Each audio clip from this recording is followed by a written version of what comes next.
Okay, I think that's working.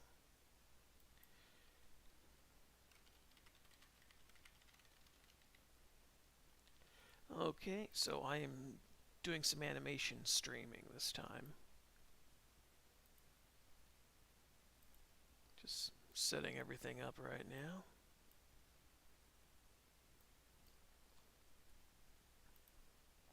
So this is me just trying to finish up this shot here.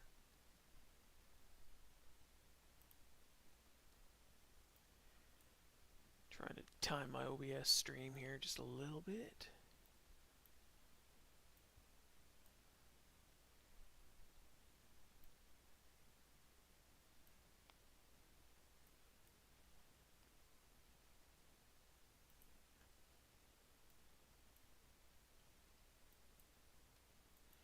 So this is the current shot I'm trying to finish off.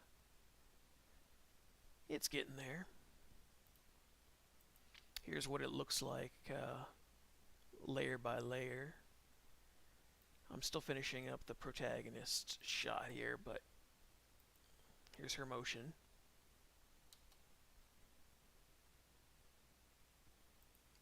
Boy, this last little jump here is what I'm trying to finish up. She's a little higher than she should be. But, excuse me. But here is the shot itself. God damn. Come on, stay put, you. Center, thank you.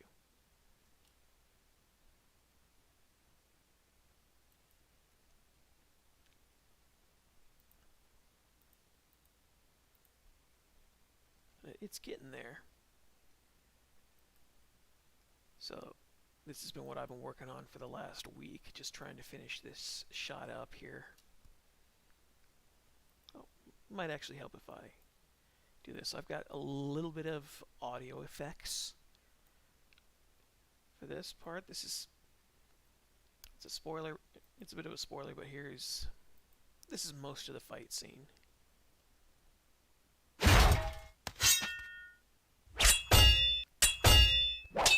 Oh god, I did it again. I gotta remember to keep this shit centered.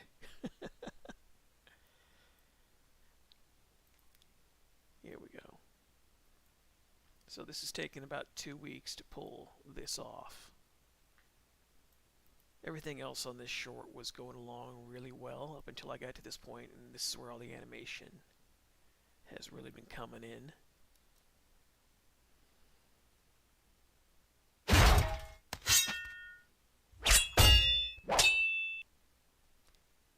It's kind of funny. I've spent 2 weeks just getting this little section here done.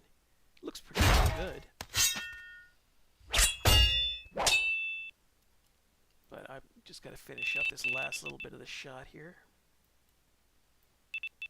I'm still adjusting her motion. But I'm happy with how it's looking. Yeah, animation is very tedious at times. Some of the stuff is easy, and some of it is a pain in the ass. When I was animating it, the skeleton was oddly enough the easy part. Though I might remove a frame. I might remove this frame right here just because you can see it's a little wonky. I'm not a perfect animator, but I want to try and get the motion down just a little bit better. But for the most part, it's getting there. Because I spent most of my time animating Reddy's face here. Because you got to get a little bit of life, so she's reacting to most of what he's doing. So she sees the change in his stance, blocks it, and you can see her sort of get squished a little bit and reel back from it.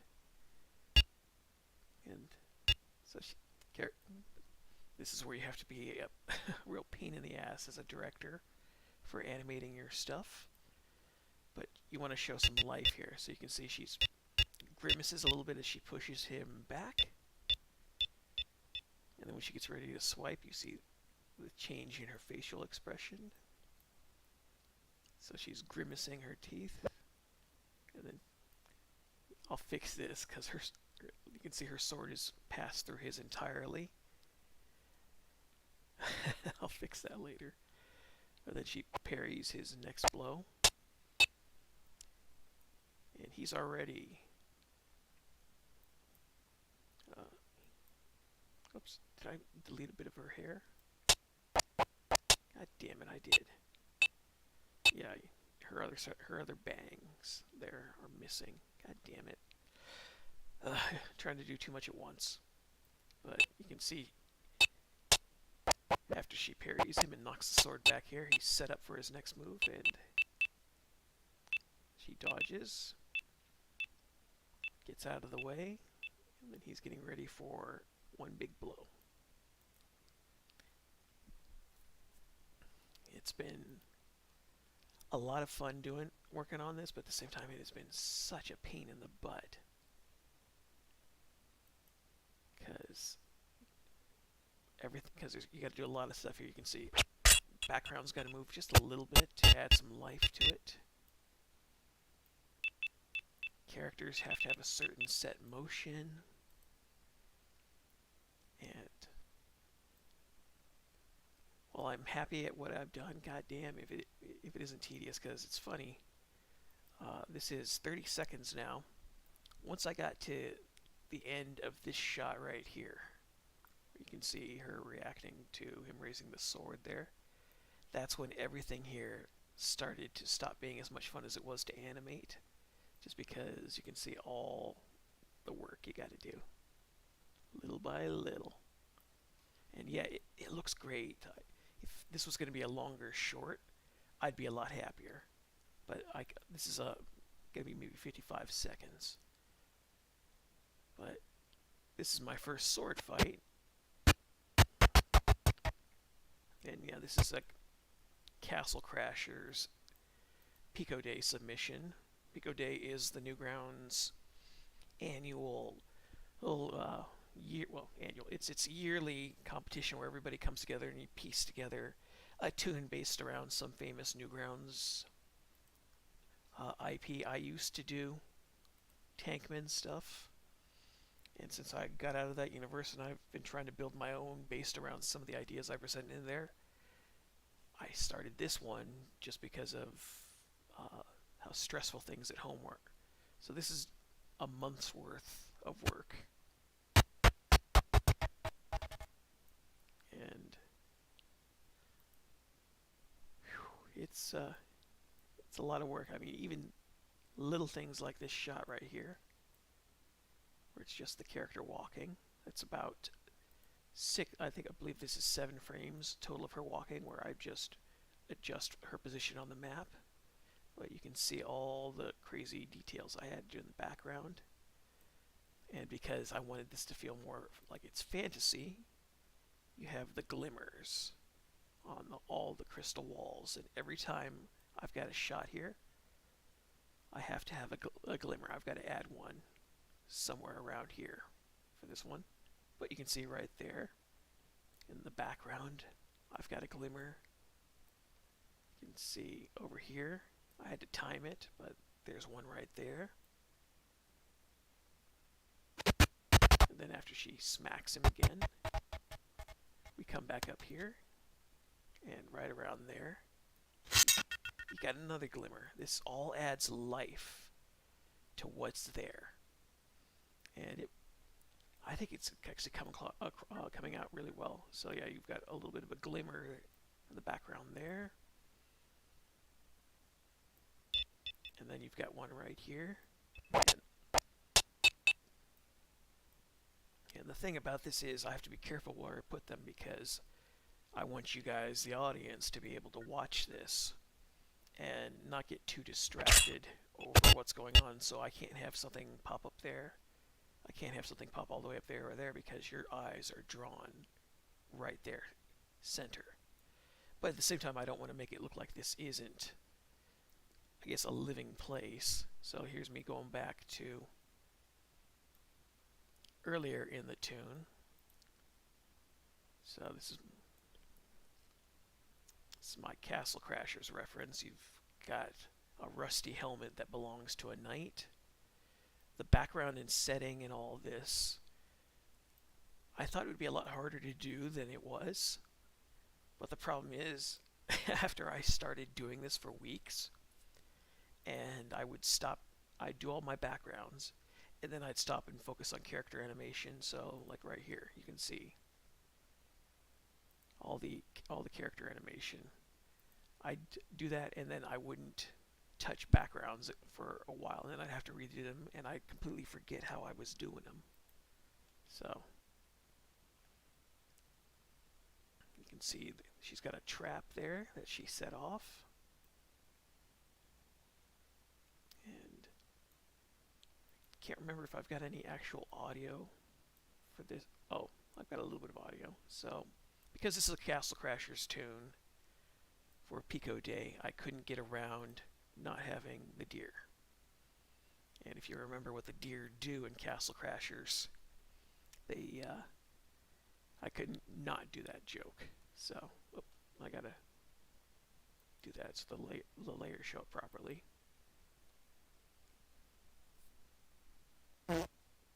So Castle Crasher deer, the deer are pretty big on shitting themselves. I wanted to hang on to some of that. So that's my establishing shot. I'm doing my best to keep your focus right here, even though I broke that rule a little bit by adding the deer and putting it over here instead of putting it right there. I'm just kind of hoping everybody can focus on what's going on at once. So we've got the character pulling out her treasure map. And there's my other Castle Crashers reference. You've got the crystal there that the necromancer steals. And much to my displeasure, you can see I've got a whole, on this crummy map that I made, you've got a whole stairwell of traps. Because all the traps are marked in this reddish pink color. Well, I'm going to have to get rid of this because I don't have the time to finish the joke I was going to have there.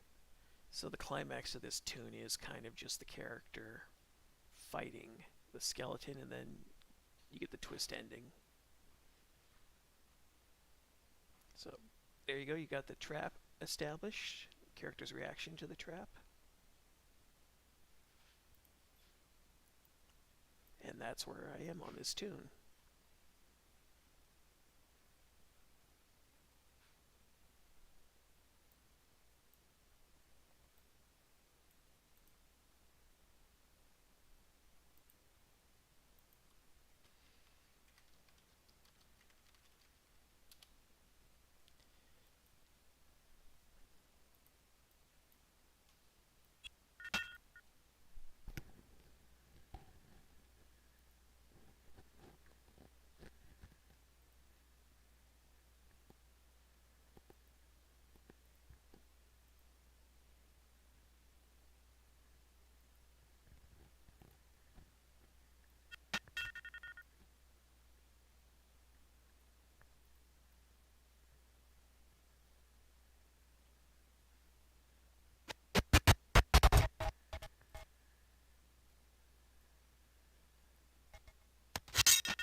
Yeah, the nice thing about animation is you can cut corners just a little bit. So I'm recycling these, the feet drawing here that I did, even though I can't recycle it 100%. I've got to adjust a little bit of what I have, because you can see the position of her legs changes between these shots. Oops. Oh, Flash, don't do this to me now. So you can see her legs are straight right there, and as she goes backwards, they go back just a little bit like that.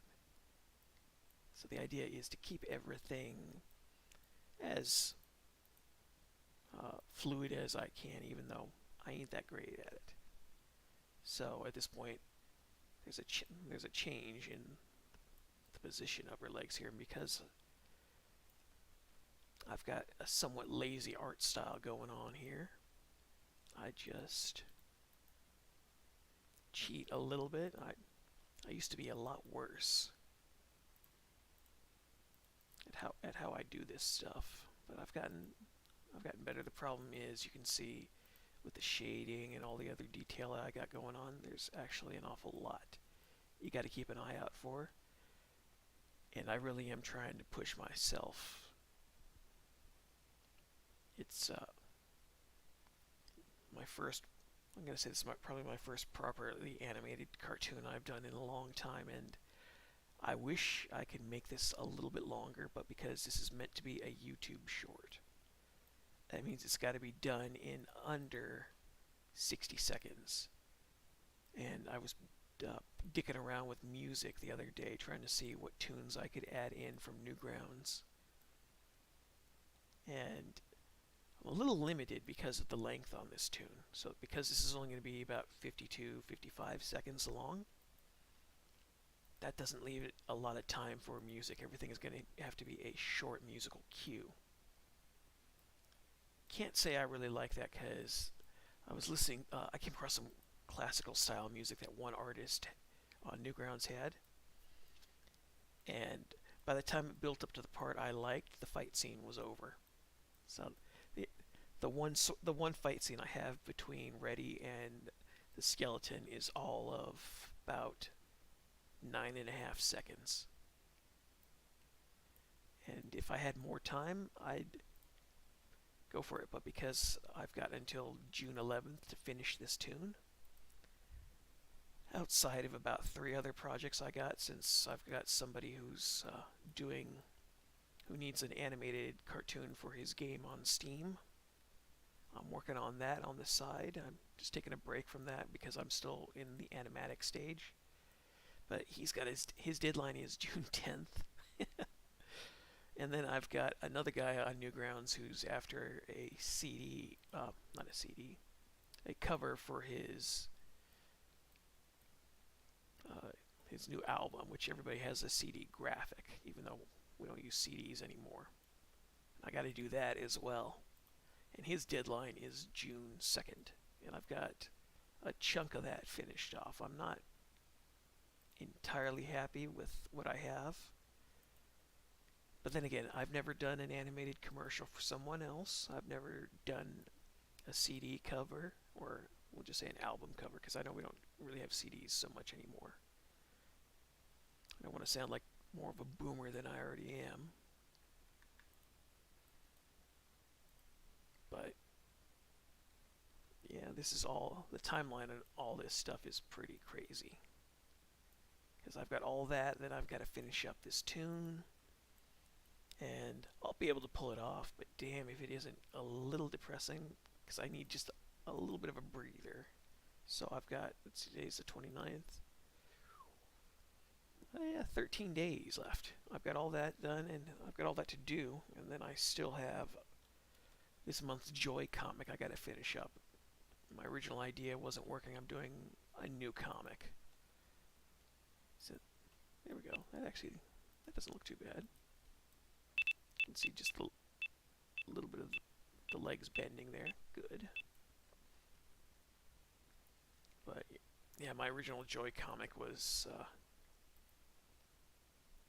been fighting to sort it out there. I've had a bit of artist block hit me this month, which really ain't fun, because I'm kind of like a hummingbird when I work. I just do things as I do I just go from A to B to C, and I don't usually have to reset my thought process on how I'm going to do stuff because I can just do it. But this month is a little different. It's been just a little bit more hectic than I'd like, and unfortunately, when I have certain types of pressure hit me, I stop functioning creatively. And I know it's probably one of life's ironies, but anytime this shit starts to hit me, it hits me when I've got a competition of some kind coming up around the corner, and I gotta change how I'm thinking about something. Ugh. Maybe I'm just getting too old. But it's nice to finally see how I'm growing as an artist, because I've been a little bit more lazy than I should have over the last 10 years. And it's kind of bit me in the ass because I'd find something to do and I'd get too comfortable in it and I wouldn't really push myself. And so now when I push myself, it feels like it takes a lot more effort than it should. So if you want to be an artist, make sure you find ways to push yourself so you get used to having to improve your skill set instead of just doing the same thing over and over again, even though that's not a bad thing to do either. But you really want to get yourself in a mindset where you want to grow as an artist, because there's nothing more exciting than pulling off something that you've never done before. So, like this sword fight scene, might actually help if I do this, so you can actually see the background there. Because I've always wanted to do a sword fight of some kind, and this is just a little one. It's still not done. You know, there's technically only the swords only really clash twice for the fight, but it's legible. It's it actually flows pretty well, with the exception of I'm still trying to correct her jump, because you can see the motion is kind of not quite there. She's got to lower down here for a shot, because when you have somebody drop down in animation, there's always just a little bit of a squish to them, which creates the illusion of gravity. But there's her motion, then there's his. You can see that gets ready for that big swing, and I'm still not happy with this frame here. I think it's probably getting in the way,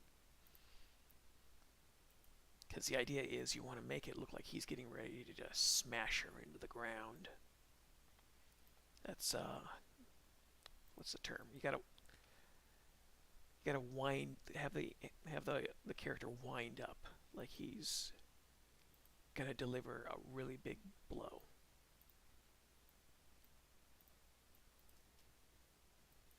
Ooh, there we go.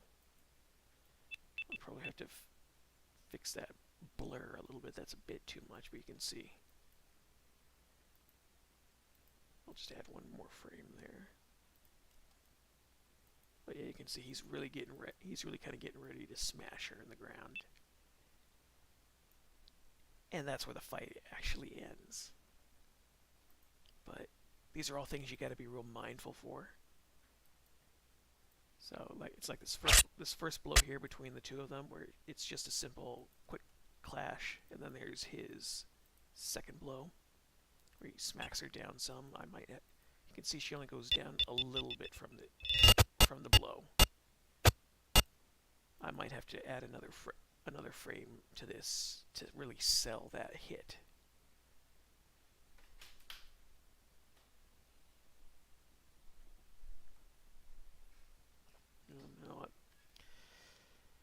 Now I've got two cats on my lap. Ugh.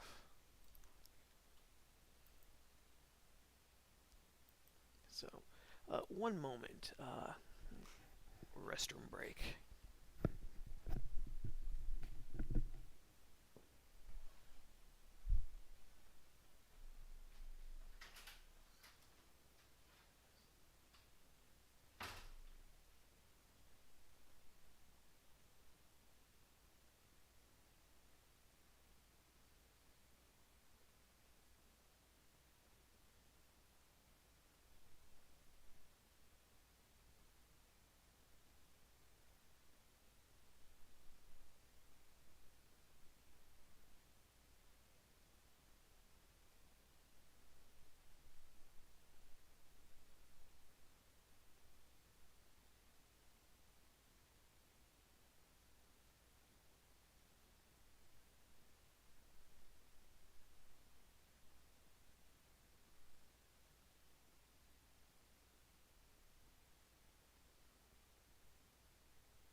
Okay. It's always funny how anytime you want to sit down and get something done, then you have to get up and use the restroom, and one thing leads to another. Then you got to run a quick errand on the way, and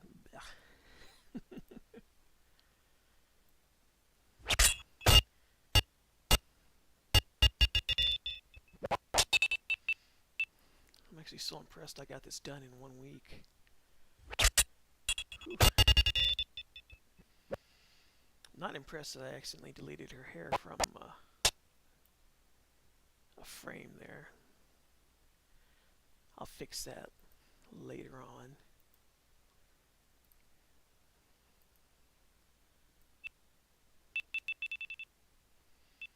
Just got to get a little bit of that bounce right there. And I'll have to change her expression a little bit too, because you want the characters to react to what's going on around them. So I'm kind of excited at how some of this has gone.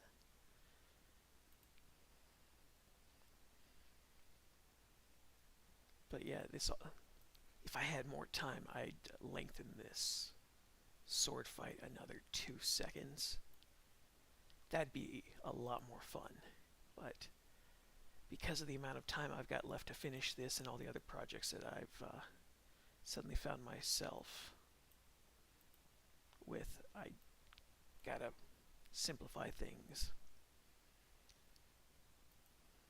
But it'd be nice to win the first or second place prize money, because I can always use another couple dollars.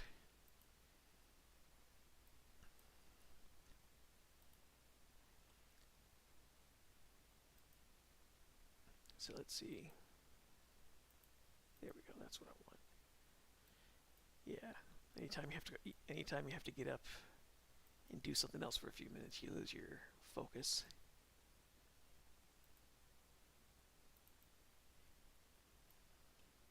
Okay. Because the character is dropping down after being that high up in the air, there needs to be just a little bit of a bounce in when she lands. So you want to get a little bit of a squish effect with her. And this is all what little basic animation training I had 20 years ago that I actually remember pretty well. So yeah, first thing that's got to go is the hair. And then I always like to start working on the body first, just because that's your anchor.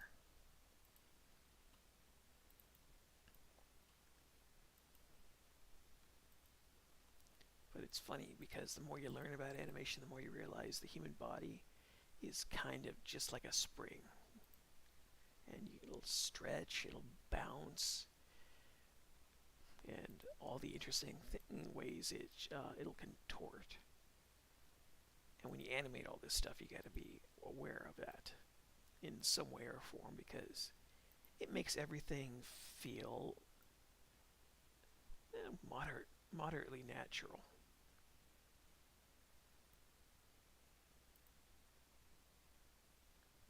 So yeah, you can see my crummy frame here.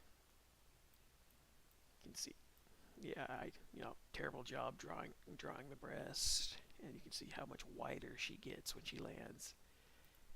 I don't fuss about that, because that's all going to end up changing with a few clicks of a mouse.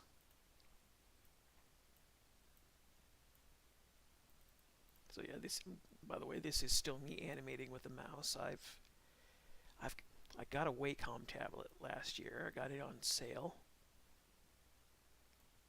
and I haven't used it. I'm kind of at the point where I'm scared to actually use it, just because it's something nice, and I always worry I'm going to drop it or break it. And I've never been able to quite get over my phobia of accidentally breaking stuff that's really expensive.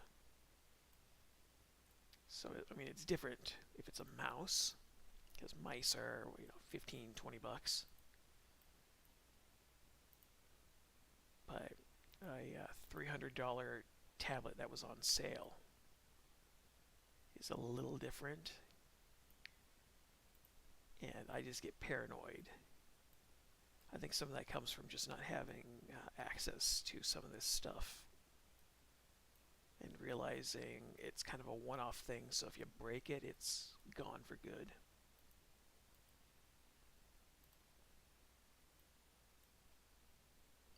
Besides, everybody charges an arm and a leg to fix this and replace this shit as it is, so.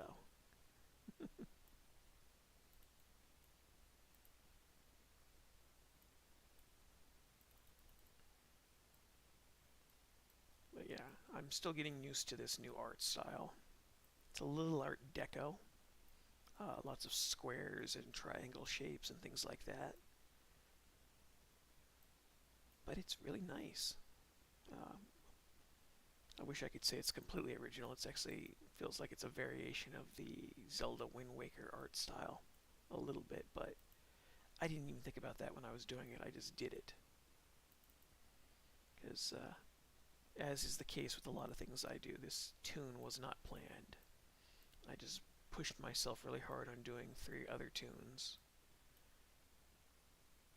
and realized I kind of burned myself out. So I wanted to try something that I normally don't do, which is something a little bit more bright and colorful.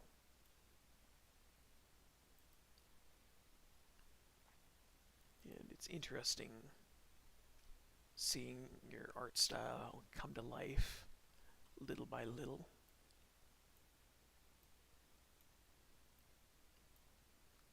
But that's kind of the nature of art, and I've always thought that's kind of the exciting thing about it, where you work on something and it goes off in its own direction, and you weren't even planning it. It gets a life of its own, and it's probably one of my favorite things about actually being an animator, when something like that happens and the tune just sort of does its own thing, and even though you're still in charge of what's happening, the tune itself is just kind of got its own opinion about what it wants to do. It's hard to explain. This is just a weirdo artist thing I've always noticed. Oh no, Flash is acting up again. Damn it. Yeah, when I click on something and it vanishes like that, where you can see there's no highlight around the line, that means it's acting up. So I gotta open it and then gotta shut down the program and the program file has start up again. And then it always takes a while because this file size has grown so much. Even though I'm breaking everything up. There we go. Even though I'm breaking everything up into pieces. There we go. And trying to find ways to keep the file size from getting too large, because this is an older computer.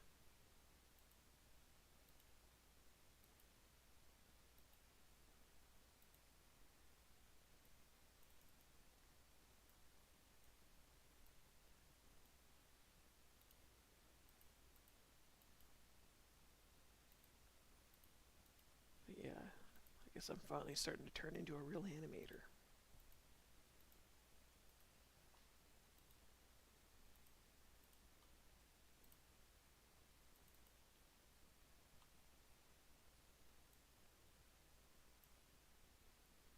It'd probably be a lot better if I still planned these shots out better. I was going to do another video showing off the line work storyboard I had for this fight.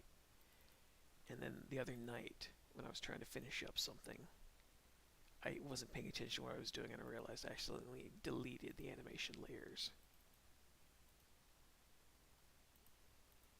So I can't put out another video showing off the process.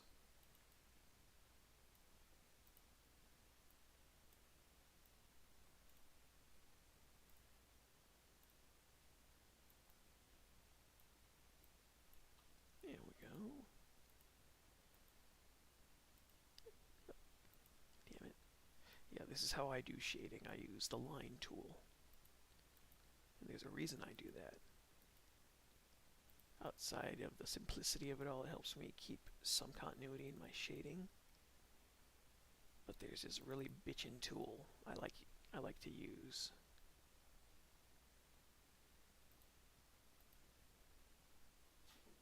Oh. Dopey cat. Probably hear that thump. That's the cat. There we go. You can see. You want to try and get that squish just a little bit there.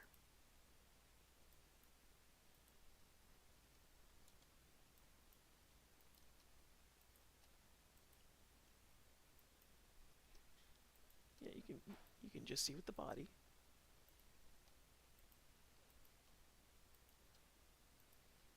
Yeah, that little squish you get right there just with this is just set to 2 frames right here.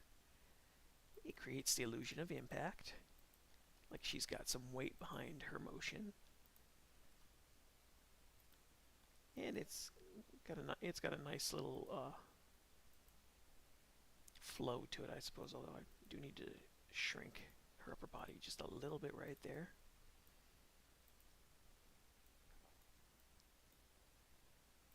But just a little bit. Just because the character herself, based on how she's drawn, is very slender. And you can have just a little bit of the contortion, so she has a little bit of a stretch and a squish to her when she moves. But you don't want to overdo it. You want to go for subtlety.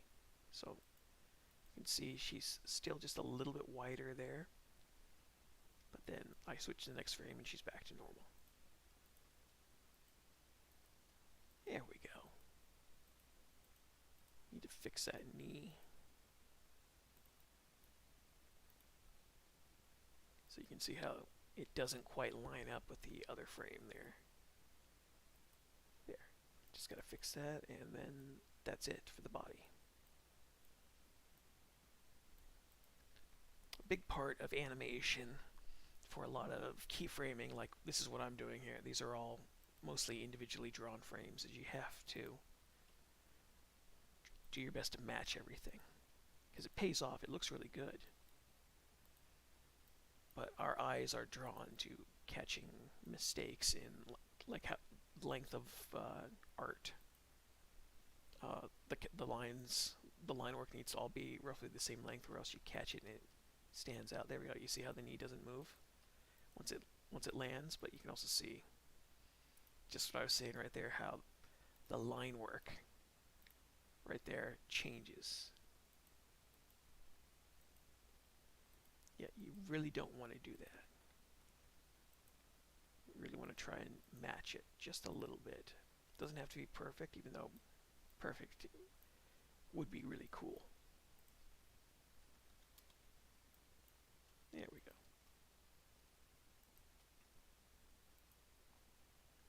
Okay, that is one layer down.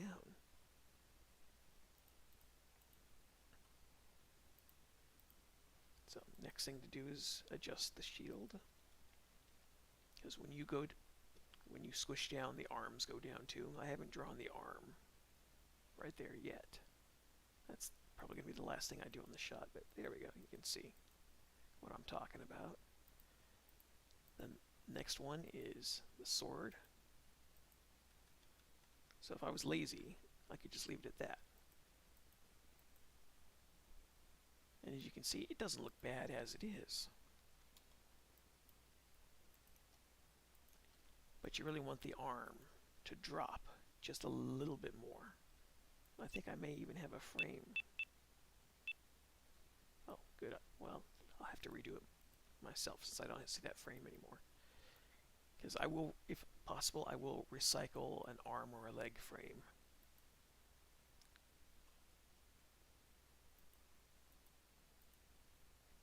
But you also want a little dip in the shoulders. I need to change that too. And that has to do with body weight in general. If you ever watch slow motion of how the body moves and everything, if you jump even just about a half a foot in the air and land, your shoulders, once you hit the ground, the impact will cause your shoulders to dip a little bit. That's because of the weight that your arms carry. And so yeah, these are all the things you got to think about when you animate this stuff. And the thing about all this stuff is I'm mostly self-taught, for better or worse. But you really want to try and catch that how the weight in the body is used, because it makes everything feel. It's hard to explain. You can kind of feel it when you watch animation. The way a body moves. Our brain, if something really gets incorrect, our brains sort of have this weird moment where it tries to process what just happened and correct it in our own minds. It's like watching an Ed Wood movie with his notorious bad editing and bad shots and everything. The way, if you watch it, it might actually stun your brain for just a moment, because you'll see something that doesn't make sense, and your brain tries to rationalize what it just saw because it was confused. Oops, wrong tool. Oh, well, now I got the other cat on my lap. Yeah.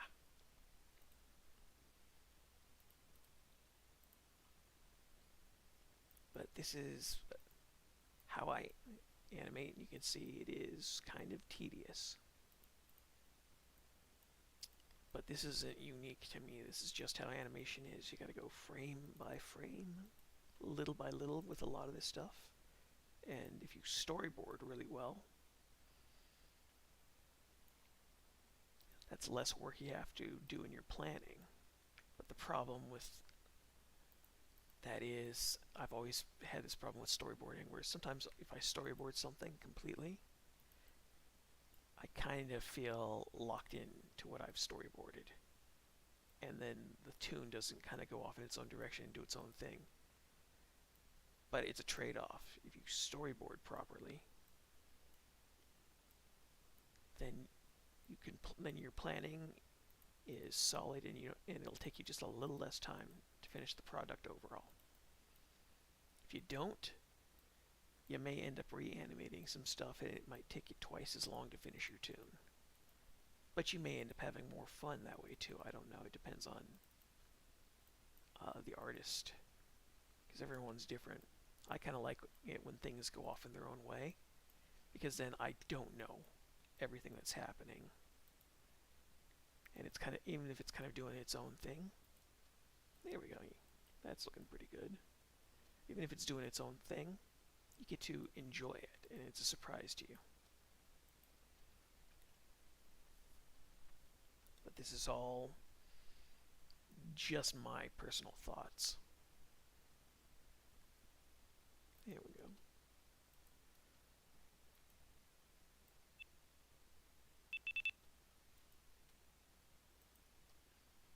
I may end up adding one more frame here, because after she bounces up, I've still got a little bit more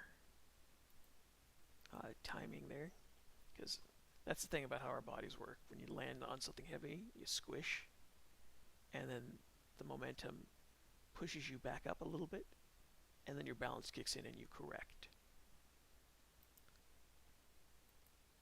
So yeah, these are all things you got to be aware of if you want to be an animator, because it makes everything feel like it's alive. And there's an illusion to life in animation that I've spent so many years trying to figure out on my own. for better or worse. I am the type of person that doesn't always ask questions. But then again, I've never quite had too many people be able to answer questions either, so I just kind of fiddle around and feel everything by myself.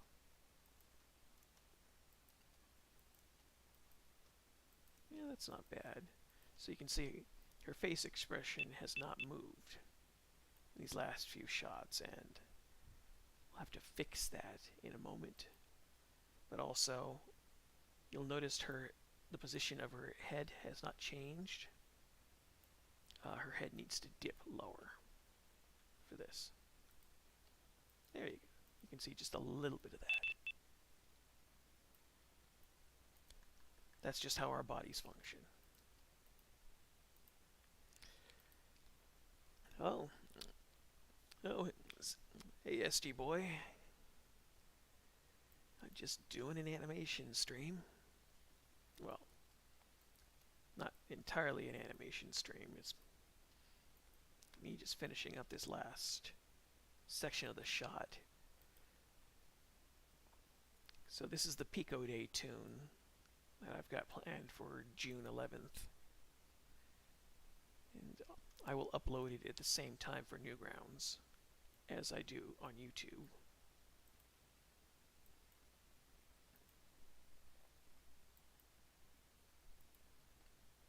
But, oops, might actually help if I make sure the layers are unlocked. So I'm still finishing up that last jump motion there. It's still a little stiff, but it's looking better. Yeah, this is, I've spent the last 2.5 weeks just on these 4 shots here. This is all one fight scene.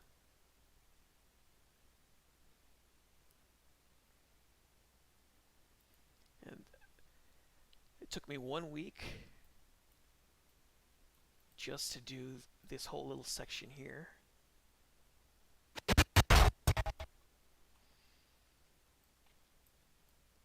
And then I unfortunately deleted my, I saved over my storyboarded frames there because I had my crude outlines for the 2 characters here. And then I've spent the last 9 days finishing this up, and if I had more time, this would be a more proper fight, but it's short. And here's a little audio with it.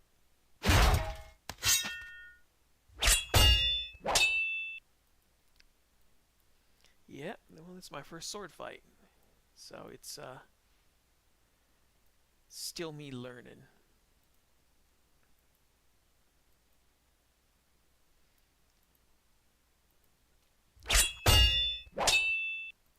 I do like the middle 2 sound effects here.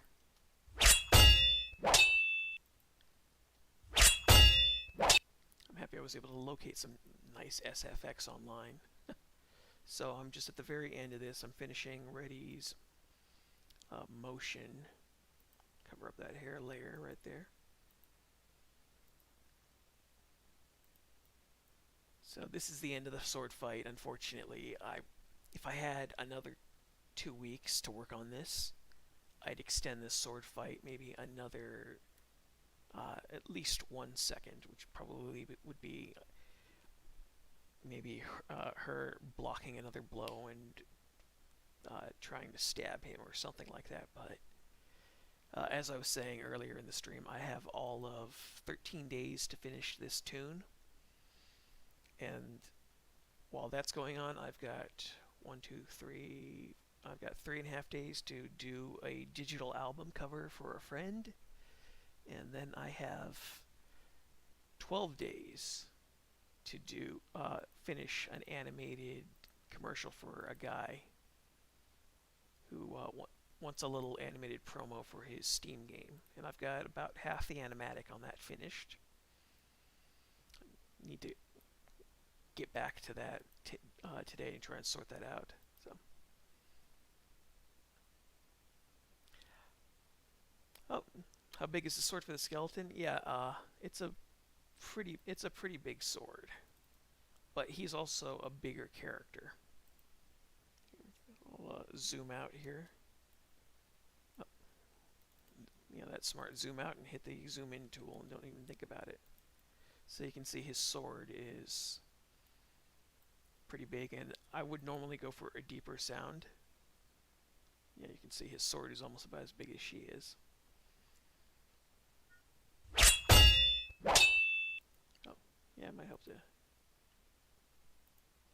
have the shield later. So yeah, it sounded like this one here. That sounded like a deeper noise that would be good for a shield. So yeah, I don't want to do the mistake what they did when they did that 2016 Berserk TV series, the one that nobody really liked, where they did weird stuff with the audio when Guts was killing ghosts and swinging his sword into them. Just had a big metal clang that sounded like it was from a frying pan. I feel sorry for the animation team that worked on that. I could see when they were really trying to make something work and it didn't come out. So yeah, I've got a lot of these projects to do. Very few of them were planned.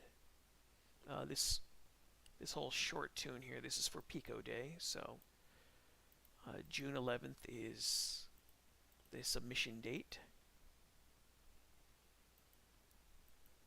For people on YouTube who don't know what Pico Day is, that's Newgrounds founders.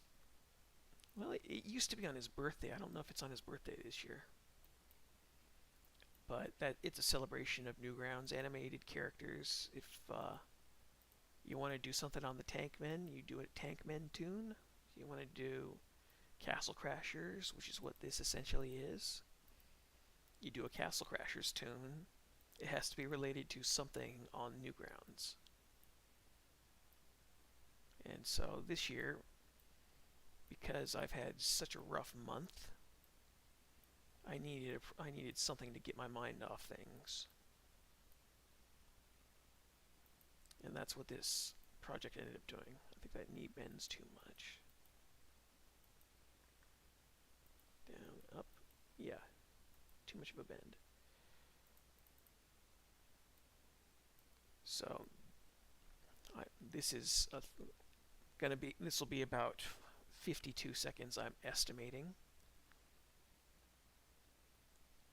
So that is going to be 5.5, 6 weeks worth of work. But yeah, I made a point not to half-ass what I was doing too much on this tune. Let's see, do we have the bounce and the recovery? No, the second bounce needs a little bit more work. So yeah, Newgrounds has been doing this for 20 years or so.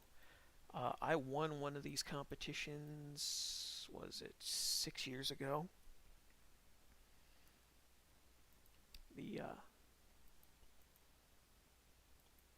It'd be nice to win another one with something new, but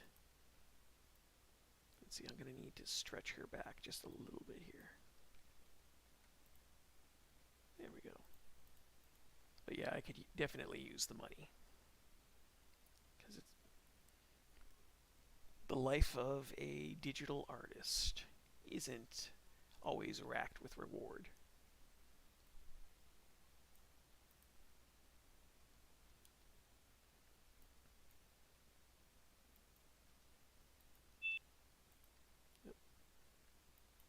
Get rid of the SFX.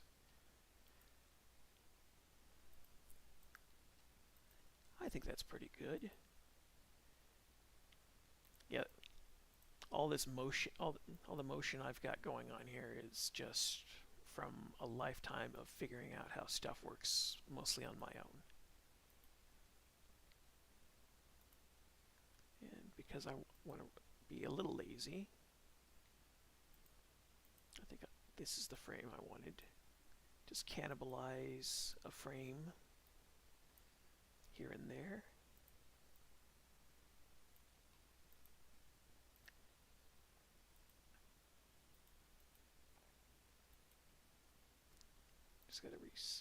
Just gotta adjust this a little bit.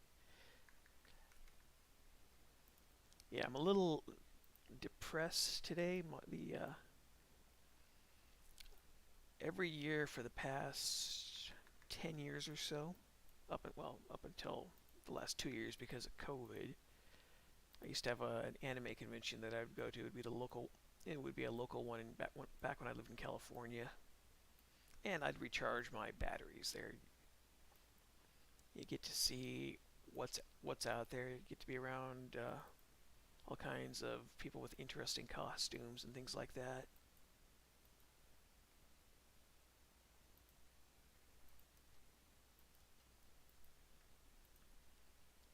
Has there been an instance where you've directly asked someone for advice when it comes to things like animation or drawing? I've done it a little bit on. There's an animation critique subreddit that I've gone a few times at for little things like motion, but I've never gone for character animation too much. Not because I'm too good to ask, just because I really do try and figure that stuff out on my own if I can. That way I don't have to ask people the same question that someone else has asked 100 times before I have.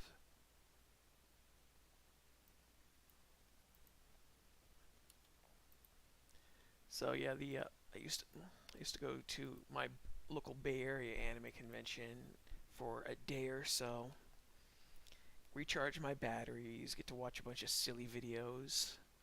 Uh, there's a late night show that they'd have where it would be a collection of weird videos that I always laugh my ass off at. That's actually where I had that. I posted that on my channel with the audience reacting to one of my Joy tunes there.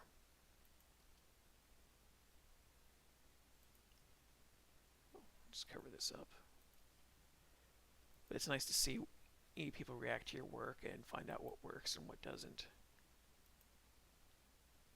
But I haven't been able to do that for the last 3 years because COVID shut it down for 2 years, and then this last year I don't live there anymore. So I can't go, which I have found myself kind of missing because it's something that helps.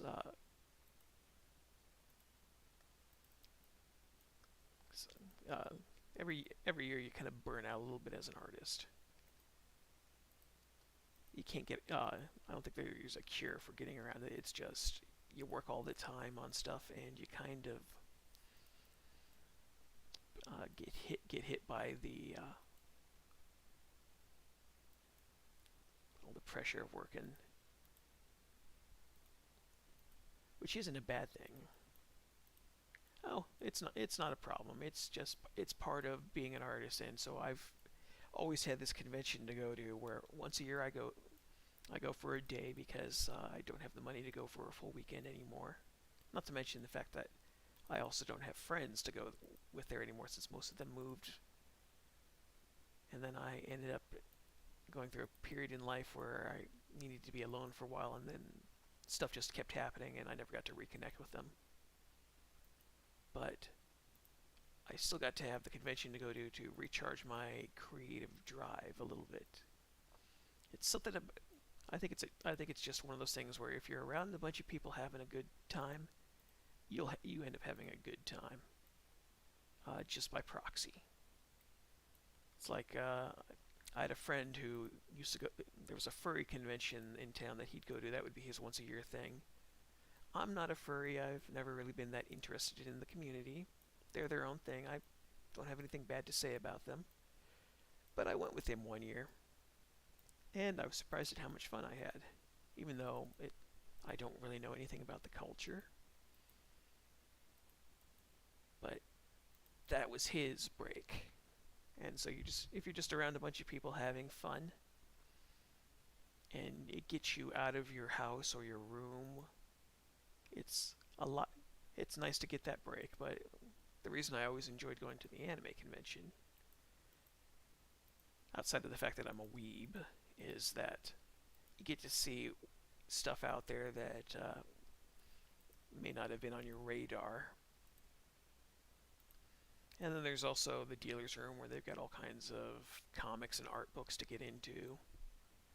And it just kind of gets you thinking about projects you want to do. Maybe next year or maybe next week. If you've got, granted, I'm not a next week type of person because I have to do one thing at a time. So whatever I'm working on one week is going to carry over to the following week. But it helps.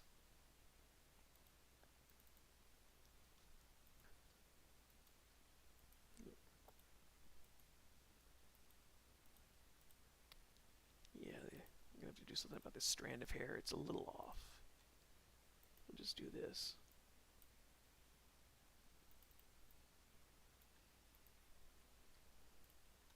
Yeah, general physics for animated characters is very time consuming, but it creates the illusion of life. Because these characters aren't real at all, but if you can catch the motion, you can at least imitate the effect.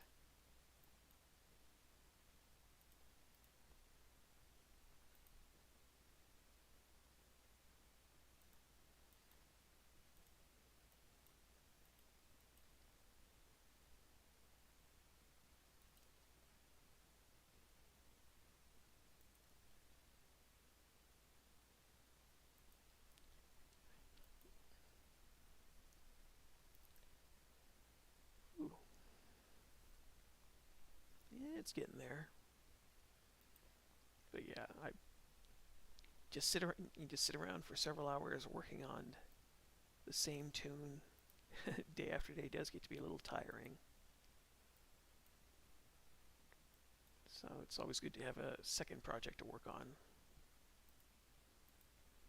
just to break up the monotony. Even though I'm not bored with what I'm doing, I just have the problem of I see the bigger picture.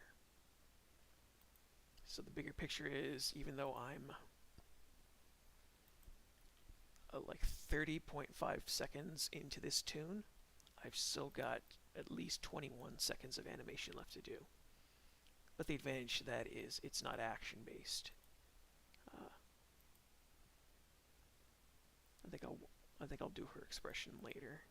I haven't decided what I want her to react with just yet.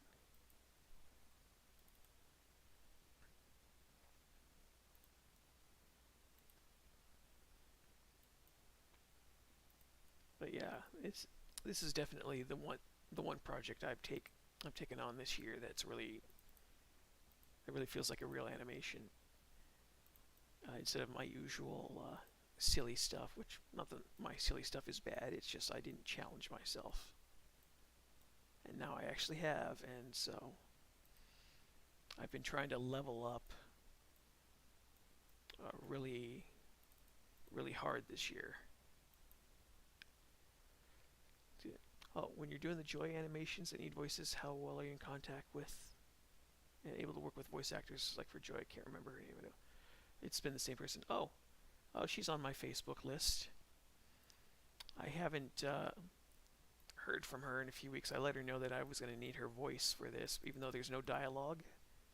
It's just meant to have something there, even if it's just a grunt or a chuckle or a sigh or a groan.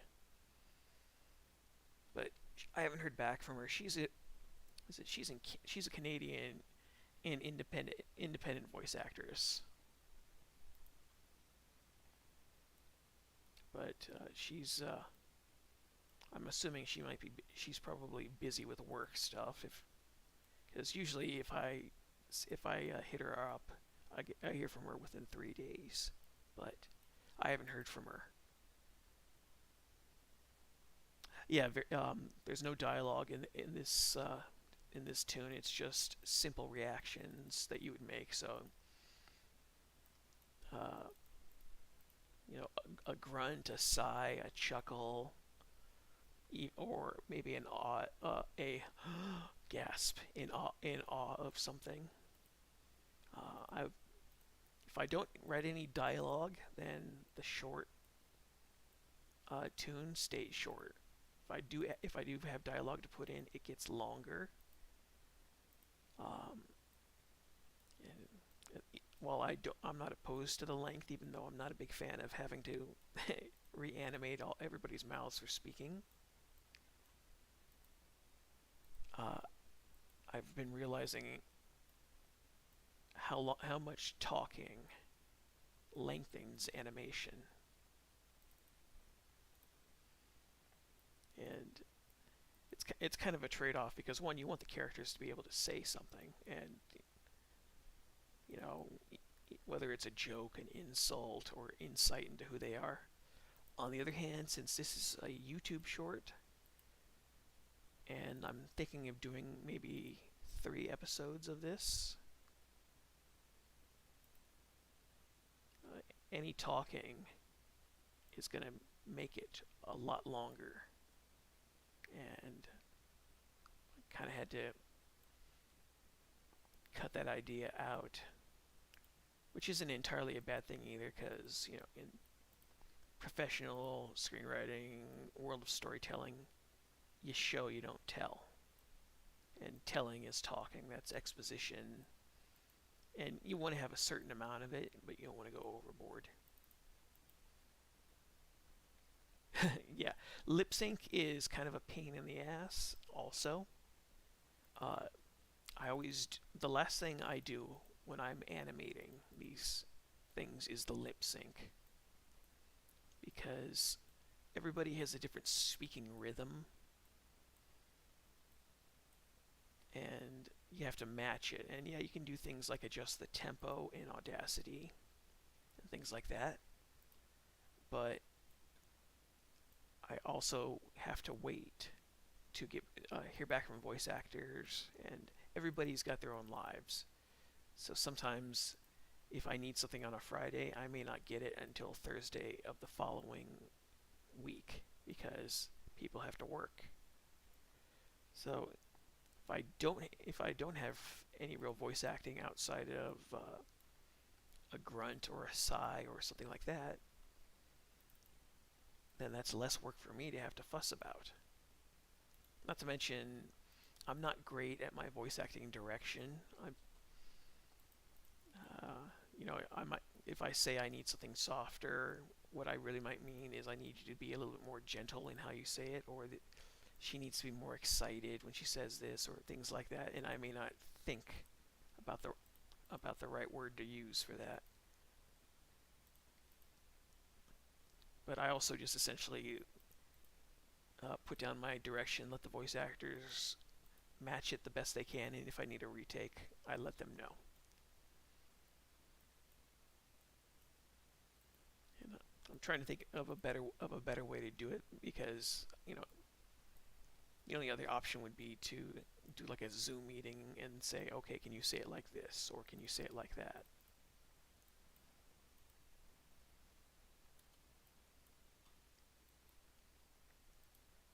Ooh, yeah, that hair doesn't look bad, but you can see it's a little too wide. This is also a little too wide. It flows pretty good though. But yeah, lip sync can be kind of irritating. It took me a while to figure out how to properly animate mouths on my own, because I try and do my own way of doing stuff for a while, and then I find out it doesn't really work sometimes. So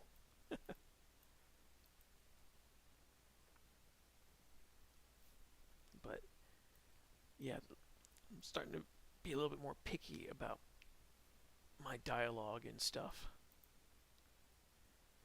Yeah, in this, you can see this is what her proper hair length is, and then you can see once she's up here, because it's flowing, it has spread out some.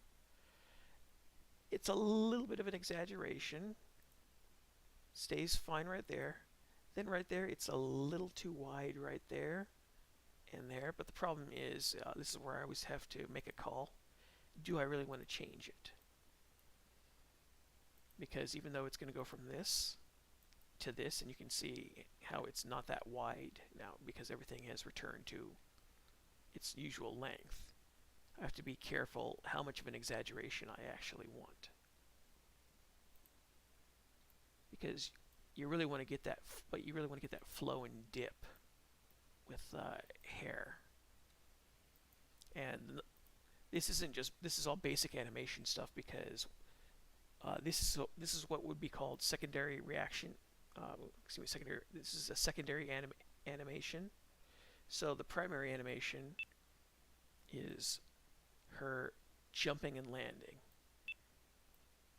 but because the gravity to the hair is very different, it will still be flowing down when she's done moving. So you want to try and catch and match that the best you can.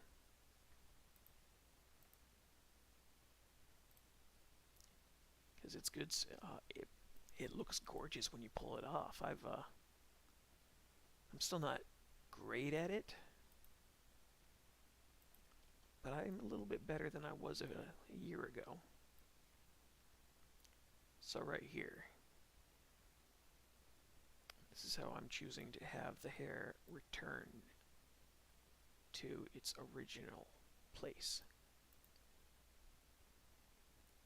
Yeah, a lot of what I do, I'm mostly focused on trying to please myself as an animator, but I'm also trying to be a little bit more professional in how I do things, just so I can grow a little bit more, because I've got 1, 2, 3, maybe 4 big projects I think I want to pursue finally, and they're just fan animations, but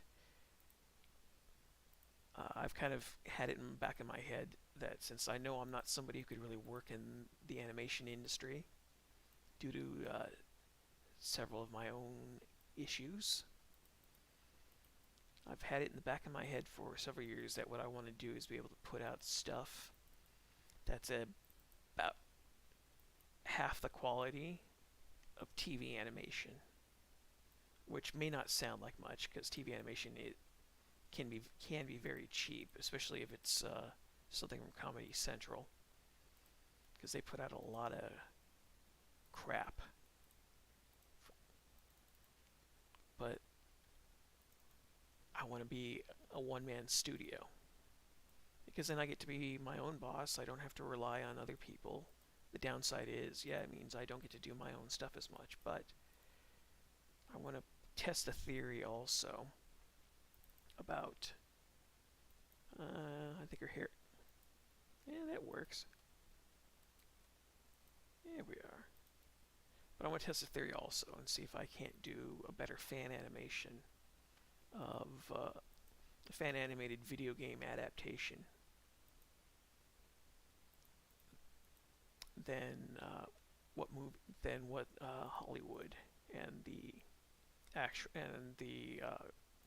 games producers have done.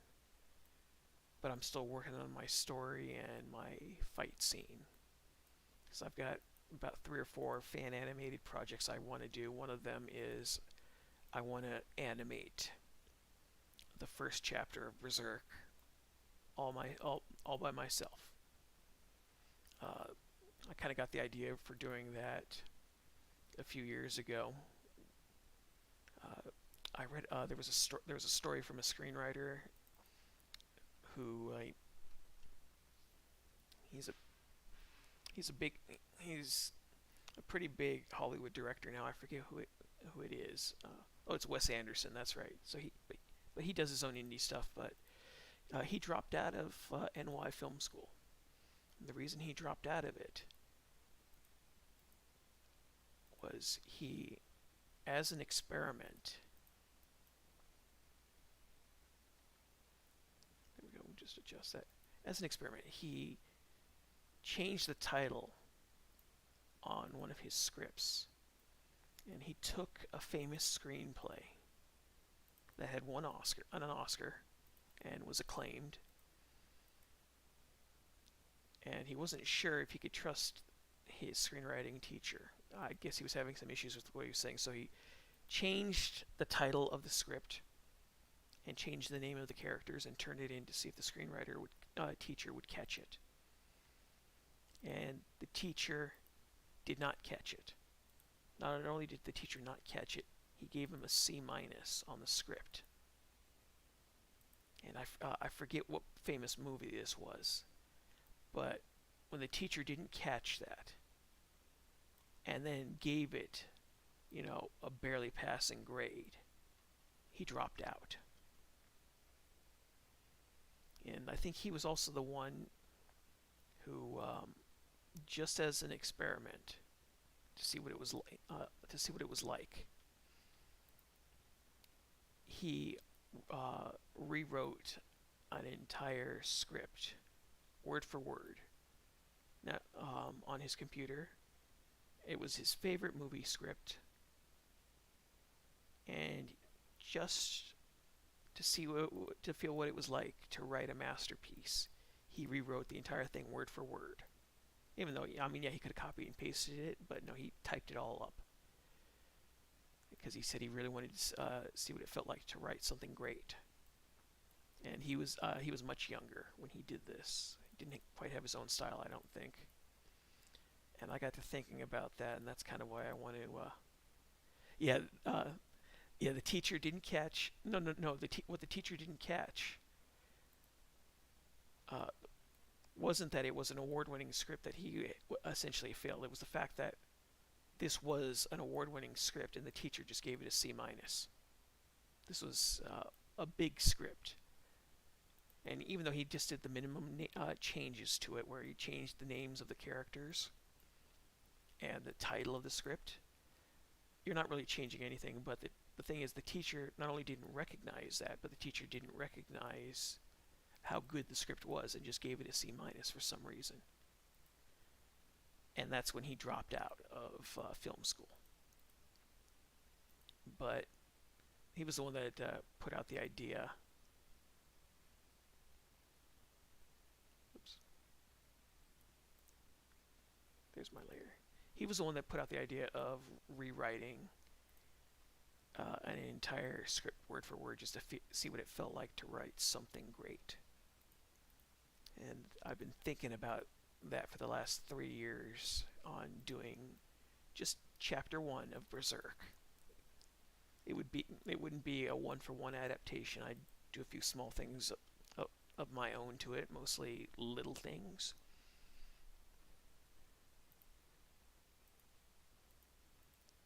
But I was just kind of I've been thinking about that for a while, just to see what it felt like to put out something really great, even though it's not something I myself would have written. But I also figure with how much I already have memorized of Berserk anyways, I could probably put off something interesting. But I also still want to see if I can outdo a professional studio, whether it's Hollywood or from Japan, in terms of just putting out something animated, see if I can at least match the quality. And that's part of what this tune is. It's essentially just a warm-up. But yeah, I've got these fan tunes that have been stuck inside my head for years, and they haven't gone away. So, and I've been finding myself thinking about them more and more for whatever reason. And so, in order to be able to put out something good, I gotta improve my own skill set. And that's part of what Dungeons and Debt here is. It's me doing something I wouldn't normally do, even though it's something I should have done. And I also realized I was trying to do a YouTube trailer for my channel, and then I realized I don't have enough stuff to show off. I've got a handful of Joy tunes, I've got a handful of haphazard tunes, got a tiny amount of stuff from 2XXX. And that looks pretty good. But I don't have anything that stands out outside of those. So that's what this is for. It's me trying to create something new that's small.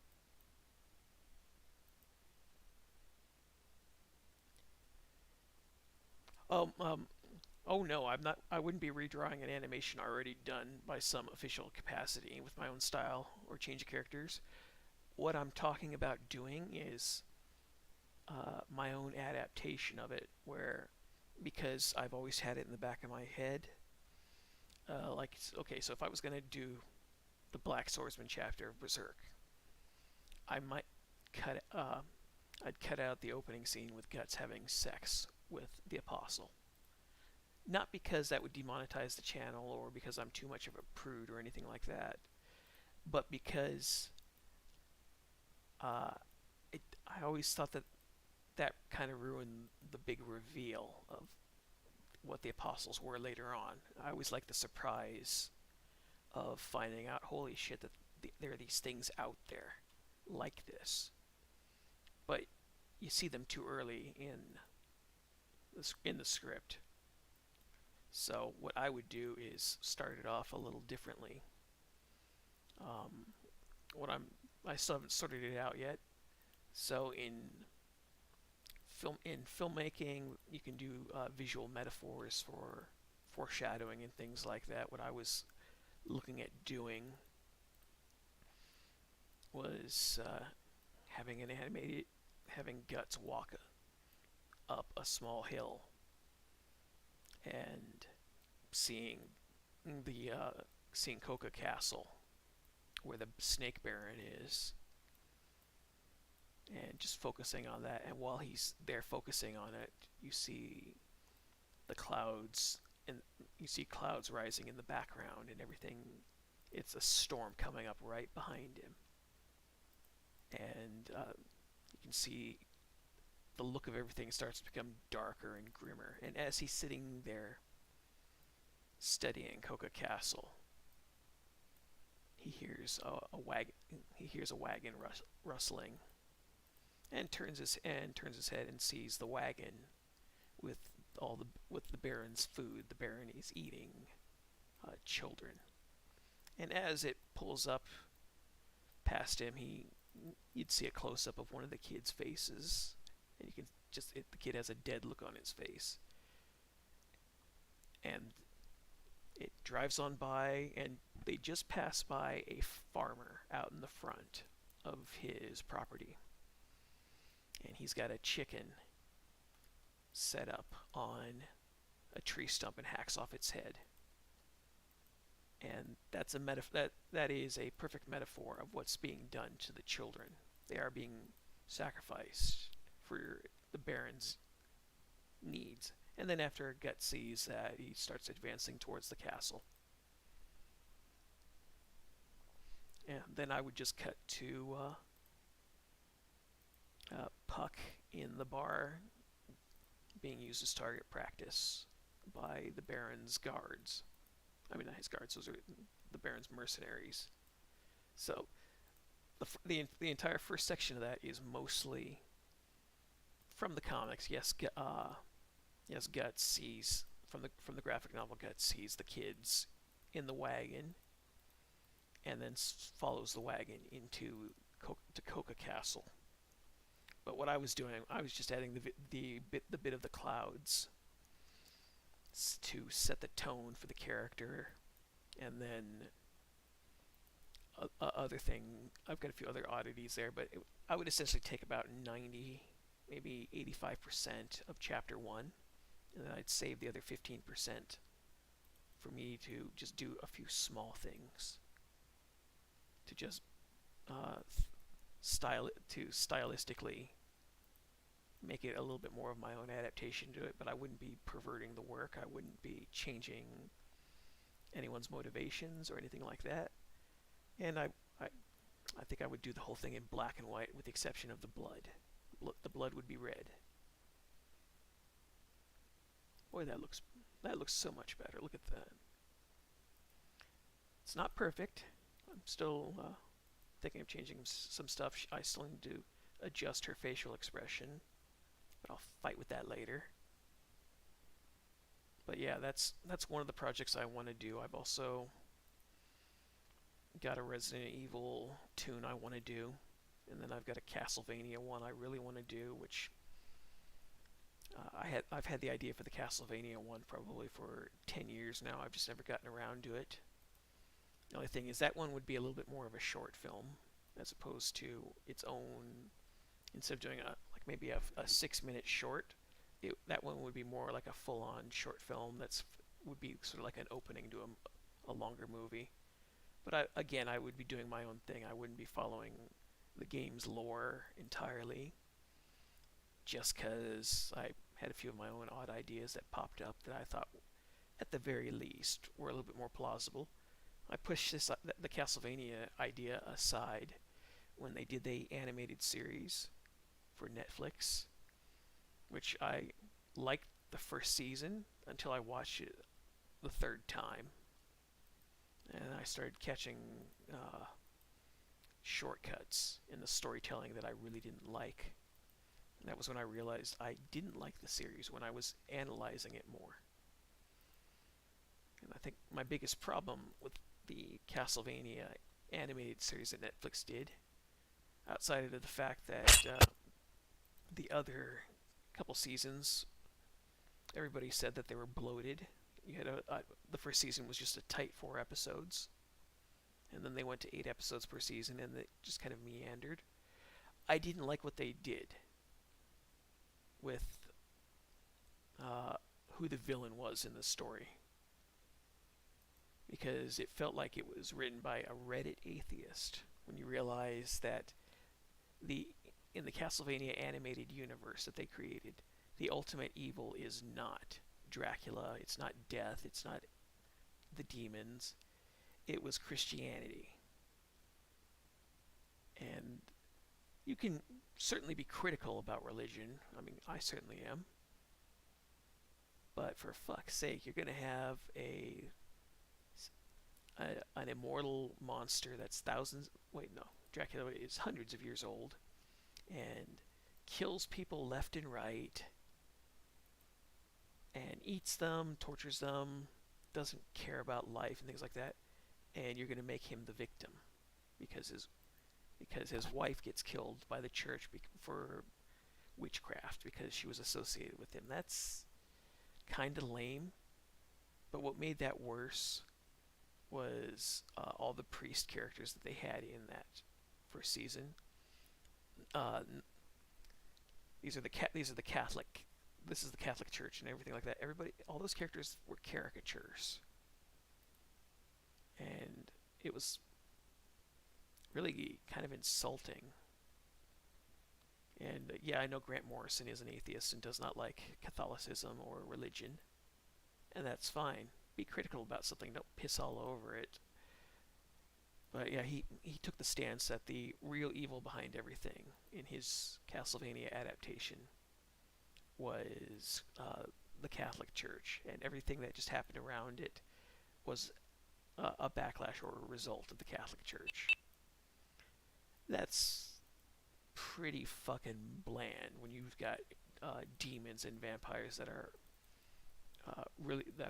essentially hell beasts. I mean, give me some nuance, and if you do the same thing and put in some nuance, that's cool. But don't just sit there and point the finger like a lazy, half-assed Redditor. That's I know I shouldn't be bashing on Reddit too much as I have a Reddit account, but at the same time, people do fall into their own. They fall to the hive. It's that hive mindset in Reddit that is something to behold. But that's the thing. I've always thought as a storyteller and as a writer, you don't have to piss all over something. You can certainly challenge it. And nothing is above criticism. I mean, hell, you can criticize what I say all day. It's fine. Everybody, everybody's got the right to say what they want, and everyone's got the right to criticize it. But you got to put some depth into these characters. And so I never watched any of the other seasons after I saw the first 4 episodes.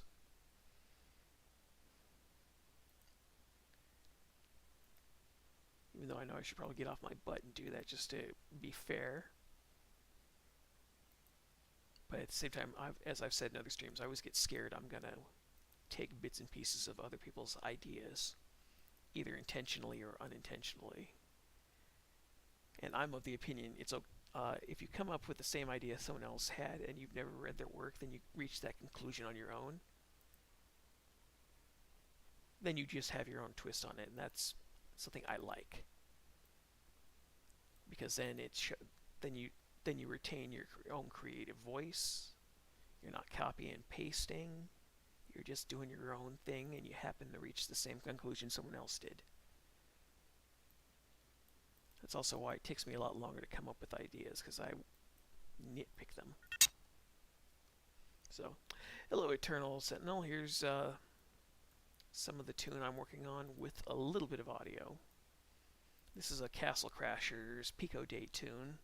It's not set with any of the direct Castle Crashers characters, but it's got references to the world within, because Castle Crashers was a lot of fun. And I couldn't resist.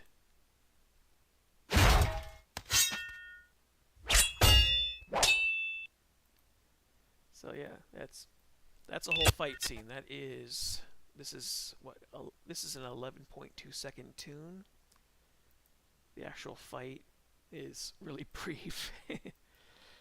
The fight scene itself is only about 8 seconds. But it took me 1 week to do this whole section right here. This was 1 week's worth of work. And then this is about 9 days worth of work.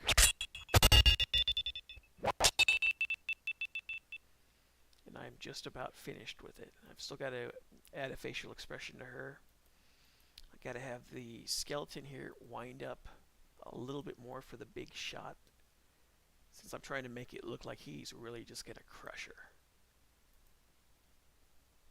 That would probably be another frame if I push the body forward just a little bit so it's rounded. Push the arms back a little bit more so the sword is like that. So it's create the illusion he's just going to go smash and get through that shield she has. But that's where the fight ends. Because this is a short tune that's only going to be 50, I'm hoping 52, 53 seconds. It may go to 55.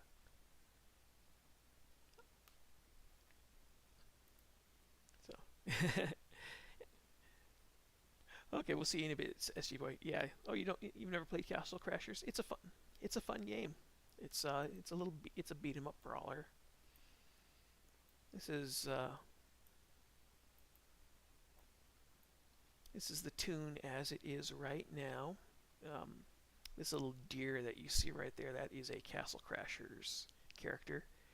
The deer in Castle Crashers are known for shitting themselves, so I had to make sure I put that in.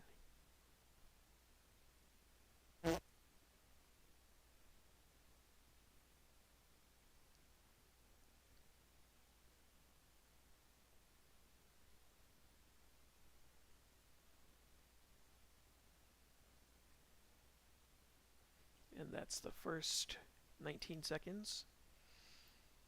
And then here's the last 11.2. Oops, might help if I have that centered.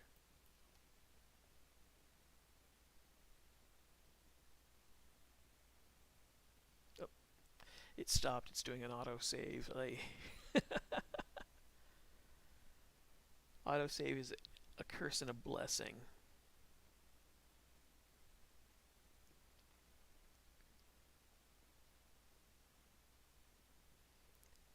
So yeah, that's the whole tune as it is right now. This is roughly like 30.5 seconds done. So I did the funny thing is the first 19 seconds of this that I did. This was all done over the course of just a few weeks. So by the time I'd finished this section right here, I think it had been just about a week, because I planned ahead in my mind. So you just got the map there, the transition, the map rolling, and then it's just a sort of establishing action shot where you can see characters just walking down a path, and then the spike trap pops up. And because I've got the spike trap there, that's a reference, because the traps are listed right there. And I was saying earlier, I have a sequence here with the stairwell, the entire stairwell being a trap, and I have to cut it because I don't have time to focus on it, because I have an animated promo video for one guy that hired me for his Steam game that's due on the 10th.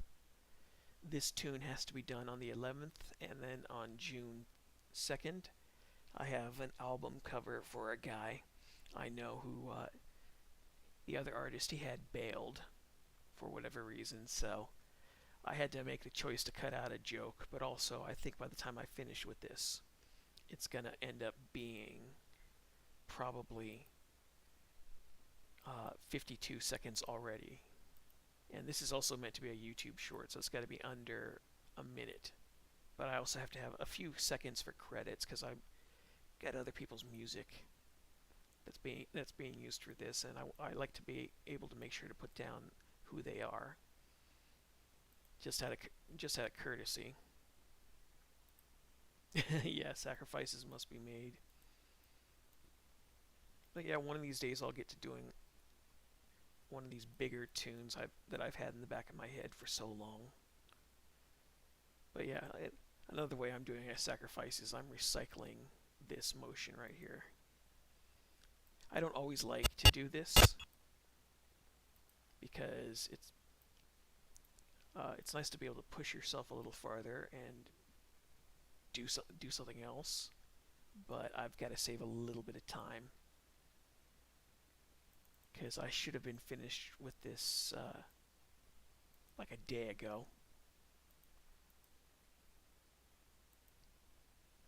Let's see, that's up, that's down. That's what I want. But unfortunately, I've been very busy this month, and some of that is due to just working on this project, because this wasn't planned at all. I've just had a lot of stress at home,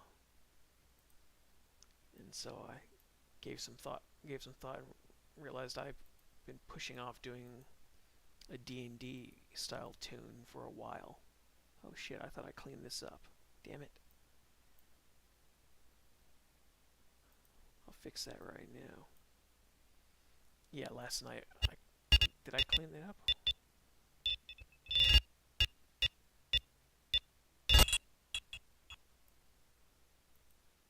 Oh, I cleaned it up right here. Oh, okay. Yeah. But I've been wanting to do a D&D tune for a while. I just didn't have a story or an idea. And I finally have a story and an idea. I just want to make sure I do everything well, because part of my goal this year has been to be a better artist, be a better storyteller.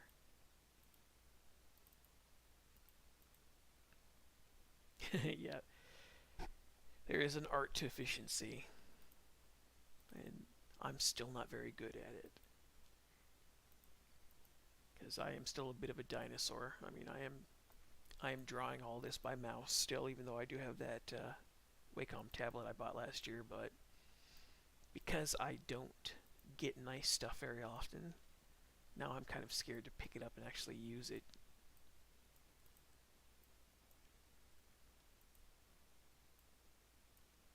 It's an OCD thing, I think. Okay, that's what we want. Well, that's almost what I want. But yeah, this for motions like this, it really because the character's making a big motion, he needs to be winding up to really sell what he's about to do.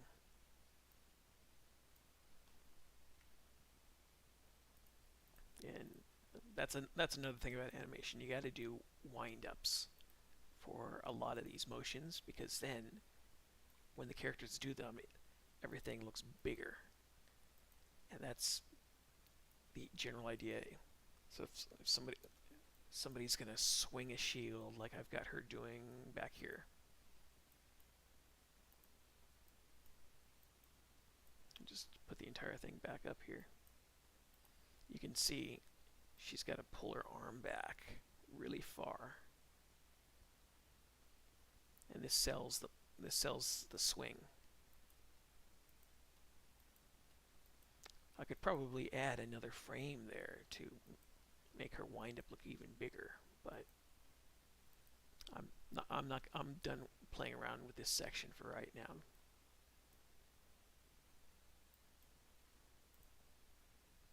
Get rid of the shading back there. So yeah, you can see how because I've got the extra frame right there. Oh, not right there. Because I've got the extra frame of his wind up right there. It looks like it's a little bit larger. The only thing to finish doing to sell this really is adjust his body slightly so it's got a curve to it. Because then it looks like he's really getting ready to just smash her into the ground. And that's where the fight actually ends, because she gets him by him stepping on a trap. So then the spikes come up and get him, and that's the end. That's the end of the skeleton. I do wish I could have gotten the stairwell joke that I had to cut out, just because I think it's a good joke. But since I'm probably going to do 3 of these episodes, I'll see about incorporating that into another one.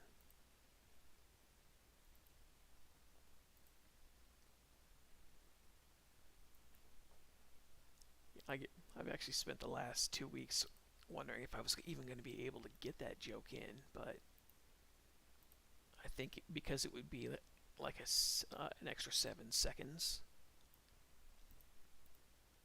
that might push me to like a minute and 1 second, which means it can no longer be a YouTube short. And the reason I'm doing this as a short is the last short I did somehow did very well. I had a big burst of activity for a few days where I got 4,500 views, and normally I get maybe a couple hundred views over a few days. So for whatever reason, because that worked the way it did, I'm gonna try again with a short that's a little bit bigger. There we go. The problem with a lot of animation is you gotta study human motion and break it all down as keyframes in your own mind. So the way I do this stuff is I storyboard the important stuff. So the 2 action scenes here, up until this point, I had some crude line art done with characters to create an animatic to show what I wanted to do. And then everything else I've done is just me doing it without a storyboard, because I can do a lot of stuff without a storyboard. I'm trying to get better at it though, just because if you storyboard this stuff out ahead of time, it takes you a little bit less time to produce overall. There we go.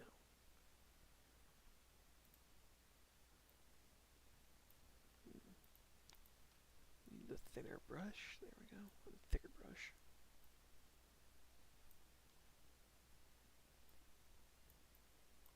Oh, and autosave got me again. Yeah. But yeah, if this does well enough, I'll do 2 more episodes of it, and then I'll just call that a season. Because the general idea is the character ends up in debt at the end of the episode. And has to basically work it off by being, I guess, a freelancer for the guild. So it's all pseudo D&D stuff where if you die, you can come back, but you got to work off your debt. So it's a little bit more video gamey than it should be, but I don't know. I think it's kind of a fun concept of just having a character that's down on her luck, who constantly has to go on essentially janitor missions, go out there and fight goblins and clear them out to pay off what she owes for her resurrection. Welcome back, SG Boy. Yeah, set schedule. So when you storyboard stuff, you kind of get, after planning it out on your frames and everything, you get a rough idea about how long a shot will take, and you can set a schedule around it just a little bit. And this is all part of what's called pre-production. I'm very bad at this because I like to just do stuff. I don't like to sit around and wait. I want to get in the middle of what's happening as fast as possible so I can get started on it. And that's not always a good thing to do. It's not a good thing to do because some stuff you don't know how long it's going to take, even if it's storyboarded, but also sometimes you got to storyboard stuff anyways. Yeah, that's the general idea for Dungeons and Debt. These are all pretty much working warriors, but the guild is there for if you die, and if you die, you essentially have. I've got it planned where there's like a black and white ghost version of her in a pitch black background, and a big user agreement block of text there with an option, resurrect 25, 100 gold.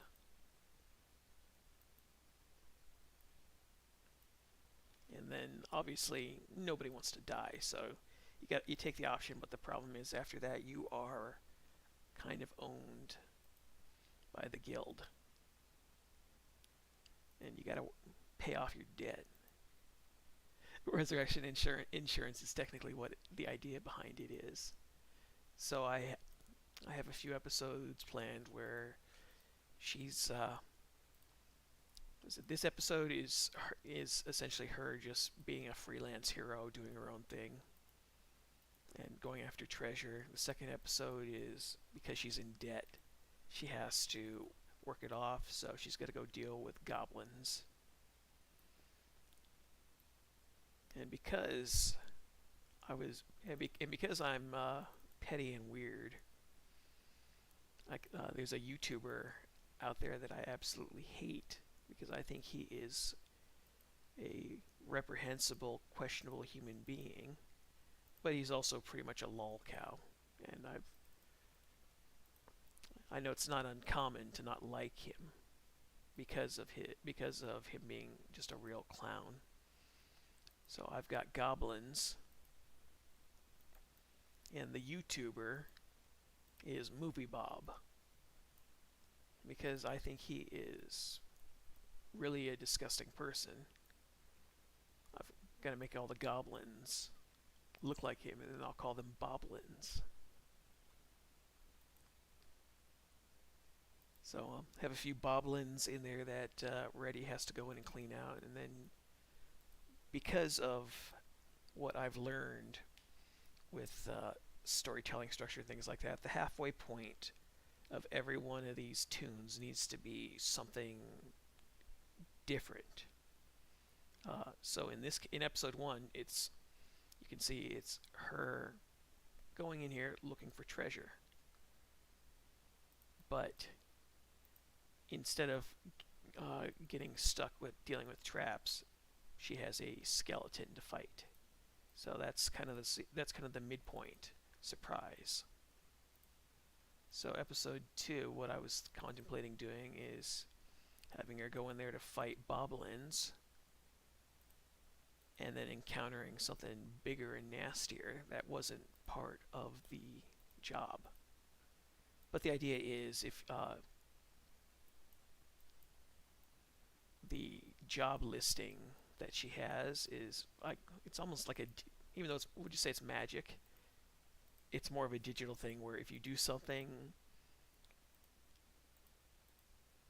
that's connected to your quest in some way or form, you get the reward. You still get the reward for it. So I was looking at having her fight a troll in the Boblin cave.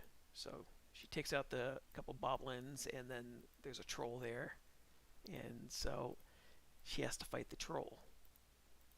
And the troll is a big, nasty, fat, armored thing. So if she takes out the troll, then she still gets the reward for it. So it's a way of her. It's essentially a bonus to get out of debt. And then the last episode, I was looking at having her encounter something different, where rather than going out to fight a monster, she ends up encountering a thief. And has to deal with the thief, and the thief is a couple levels higher than she is. So it's not a fair fight. And I'm trying to keep the character down on her luck some, where she has some small victories on the way, but doesn't entirely get ahead of her debt. Otherwise, then the series loses its conflict in its story. Yeah, that's looking pretty good.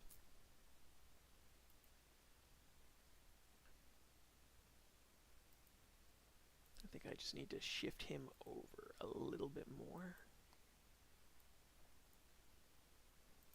So what I'm trying to do here is match his leg movement just a little bit, because he's supposed to be pivoting a little bit more there.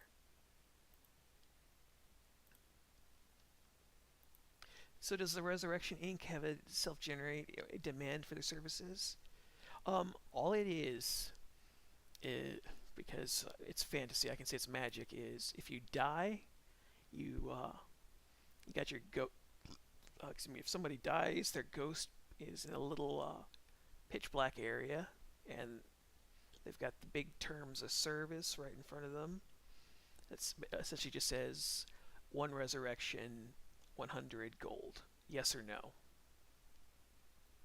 And then obviously a smart person is going to say yes. Not everybody can get resurrected without having to pay fines, though. So the thief character I'm working on, I haven't decided whether I want this character to have to get resurrected or die or anything like that, but it occurred to me that I should probably have some penalties there, other than stuff that's monetary. But the idea also is that after you get resurrected, the guild owns you and you have to pay off your debt, and that means you have to go to the guild once in a while and talk to the collector.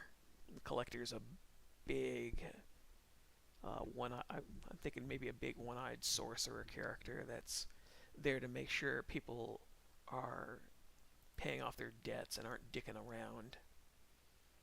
The only problem is the story I was going to do with the collector might be 80 seconds long instead of under a minute, which would mean I couldn't do this as a proper short. But I had the idea of the collector being a no-nonsense character who's there to make sure people pay off what they owe, and if you don't pay off what you owe, then you get got for real. No coming back anymore, not even as a ghost. You just get sent straight to hell. Can't get resurrected, things like that. Or you get turned into some kind of a horrible animal that and you'll never be human again. There are a lot of options, and I'm trying to figure out which one to go for. But one of the one of the jokes I was thinking about this world being is there are characters who are really good at what they do, and then there are characters who are only so-so at what they do and end up in debt an awful lot because of this. And Reddy here, I wish I had a better name for her. I've looked over 30 different synonyms for money and debt. The joke is the character is always in the red. That's why she's got red hair and she's got the red corset. And I just kind of realized I don't have a name that I can choose her, so I just added a Y at the end of Reddy. And so she's constantly in the red. And so I'm still debating on if I even want to give her another name, because I'm kind of attached to it now, even though it's not a very good name for a character.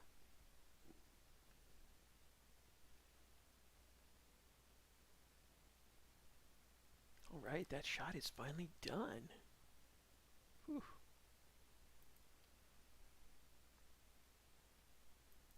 Well, it's not finally done, that's right. I've got one last thing to do. She needs a facial. I need a reaction.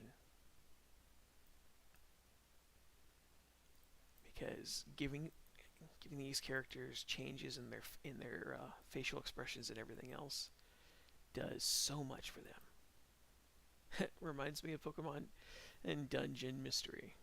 Hated the guild, and that took out 90% of my rewards. Preferred Mystery Dungeon Red and Blue being my own boss. Yeah, it's kind of like that. The only thing is, they're a necessary evil, because not every adventurer is going to be good at what they do. And like I said, the story concept I have for this is very loose. It's just meant to be fun and kind of playful.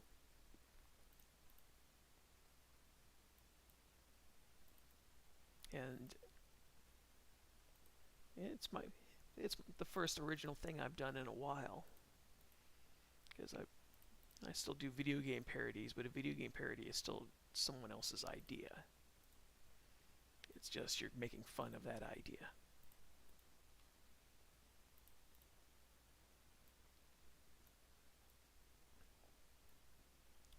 I've been contemplating doing some Silent Hill parodies, just because it sounds like Silent Hill is back from the dead finally, from what the leaks are saying. Because it sounds like not only are there 2 Silent Hill games coming out, one of them is brand new. It looks like it may be a variation of what Hideo Kojima was doing. But the leaker also said that Konami has Masahiro Ito back for character designs. And if you don't know, Masahiro Ito is the one who designed all the monsters in Silent Hill 1 through 3. He did some of them in 4. His most famous creation is still Pyramid Head. And he's back, which is really cool. I'm wondering if they got Akira Yamaoka back, also doing music. Which if they do, that'd be nice. I just am a little concerned because this is the new game. The other game that's coming out that they're doing is a remake of Silent Hill 2. And that's what I was kind of surprised when I heard that's what the rumor confirmed. What was it? Bloop Studios, I believe, is the one that's doing it. And I know they're kind of hit and miss from what I'm reading. It seems to be when they hit really well. When they miss, they're not too far off the mark, but it kind of blends in with other games that inspired it a little too much. So I kind of like the idea of a Silent Hill 2 remake, mostly graphically. But the problem is, I was thinking about that the other night. That's not a story you can really expand. They did such a good job on everything on that. I don't think there's even anything you could expand outside of maybe Laura, the little girl. and maybe a little bit of Eddie and Angela. But the problem, the problem is James is. I don't think there's anything you can do to expand the character of James Sunderland at all that wouldn't get in the way of what's there, because they were damn near surgical in what they did. I'd also, I won't lie, if it turns out that they hired the original writer back as well to maybe expand the side characters a little bit, I'd be okay with that. But the primary story in Silent Hill 2 is not something you can really adjust. It's done far too well, and we don't want anybody to do what George Lucas did, where he ended up becoming paranoid about his work, and then he re-edited Star Wars all over again. What, 3 times, 4 times? So I remember how much shit he got into for re-editing chunks of A New Hope, where he, made Han shoot second, and then he changed it so that Han and Greedo shot at the same time. I don't know why he felt the need to do that, because it was the character was fine the way he was. Moments like that are so important to your character. You got to leave him alone. And I think Lucas just got too paranoid about what he was doing and realized, I can't have this guy be a bad guy. Well, he was a bad guy when you wrote him. It's just, you can have somebody who is a bad character who's not a true villain. And I don't know why he got as neurotic as he did about that, but he did. And then there's all the other weird edits he did. And maybe I'm just a purist and whatnot, but I like things to be left alone. That's why I didn't like the Resident Evil 2 remake story. That's why I absolutely hated the Resident Evil 3 remake story. Oh god, I hated so much about that game. I couldn't believe how bad it was. And then made me wonder if I'm just getting too old to even have any connection to these games anymore. But then again, that was the thing about the Resident Evil series that made it work so well back in the 90s. They had to do more with less.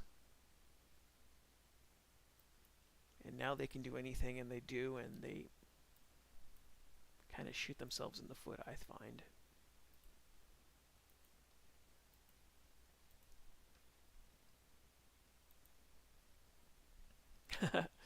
Oh, you never understood why people were so concerned about Han shooting first? It's a character thing.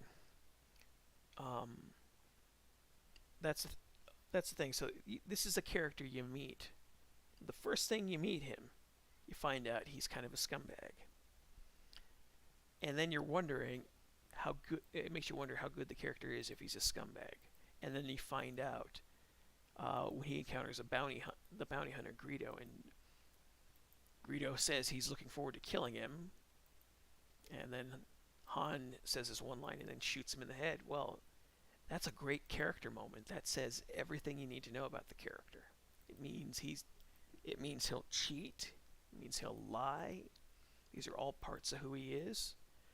But he's kind of an anti-hero. A better way to explain it is, whenever you meet a character in a movie or a TV show in their first scene, you see part of who they are. If you've got a hero who's good, you don't want to make him too good. You don't want to create the protagonist that does the right thing all the time. You want to have the protagonist that has a little bit of an edge to him, because that's character depth. So, how much to draw my D&D Barbarian King James? I've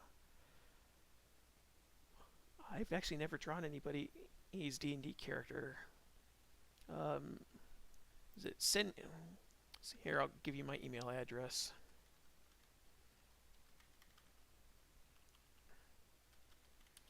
Send me an email with your character reference and everything. I'll give you a rough idea on what my prices are. I don't charge a hell of a lot. I don't know. I might do $25. Might do $30. Might do 15. It depends on what you want. Okay, he's done. I need to do something with her mouth.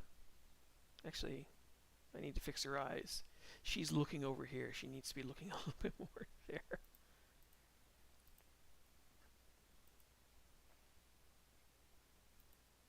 Yeah, this is the problem with this perspective.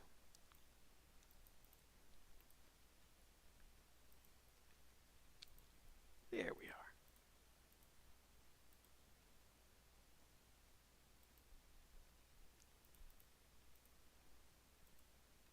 And just so you know, James, when I do stuff for people, I have a tendency to email them quite a lot when I do details.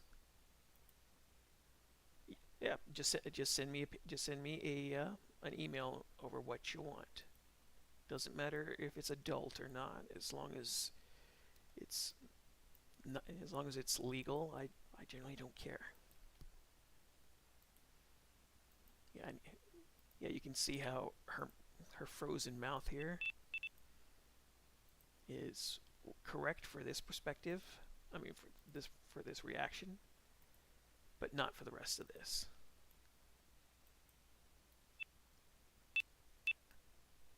It means I gotta add in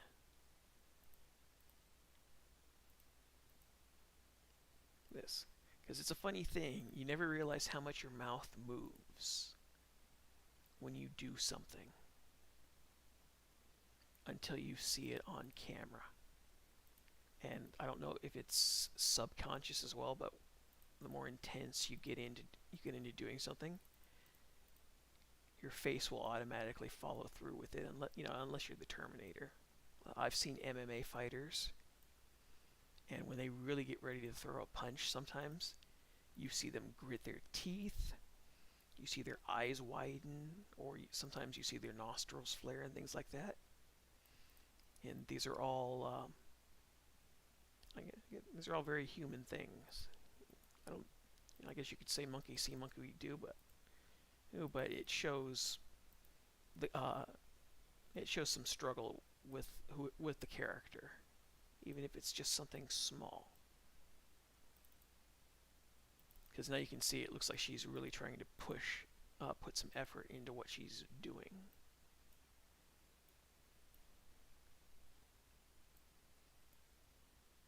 Let me just do this. Yeah, I'm still learning this art style.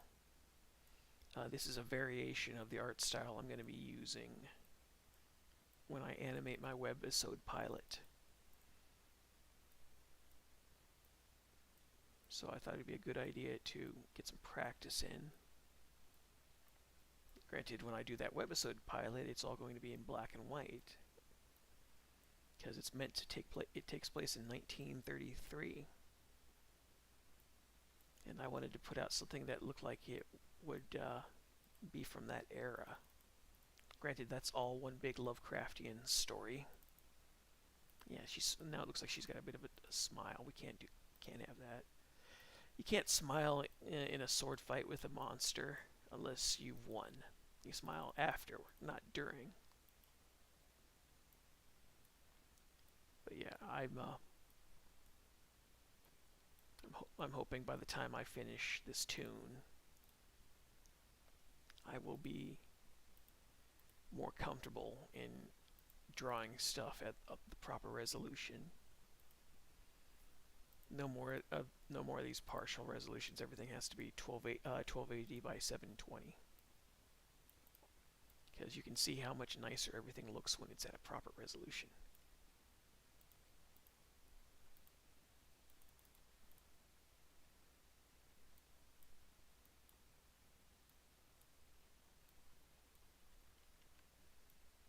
So, fun fact, if this is where her mouth is, right here, you can still see a bit of a grimace there, but because this section of the mouth here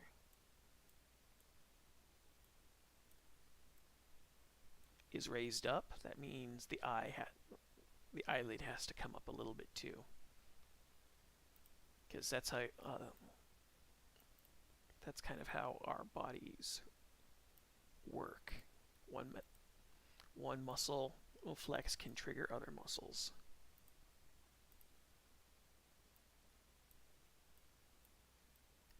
Stretch that back a little bit.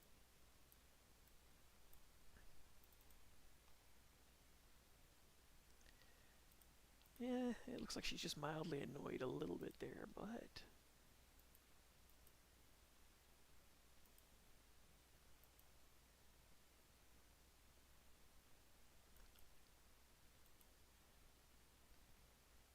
I think I'm just going to change it so both her eyes have that little bit of a grimace.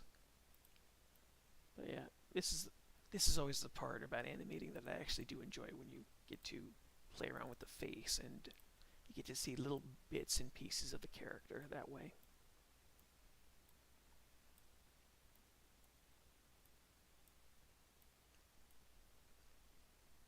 But yeah, at some point I will get back to doing Joy tunes. I've got the one that I have the little segment with Allison running in.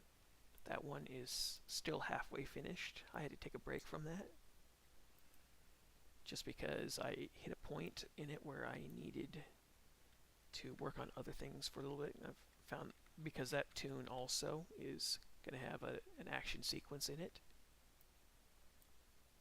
and I didn't quite know what I wanted to do, so I had to take a break.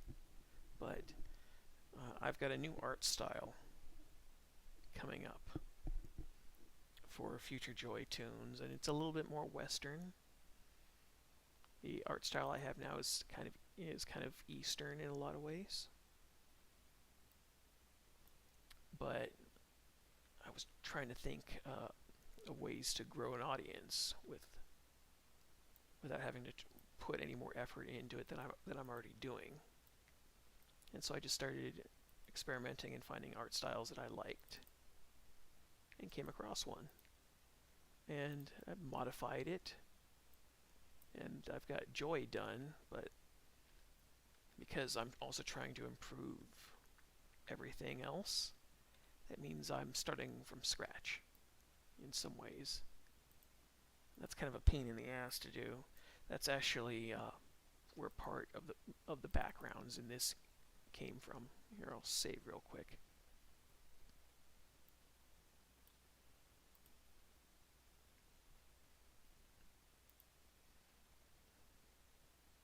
Yeah, the larger this file gets, the longer it takes to save.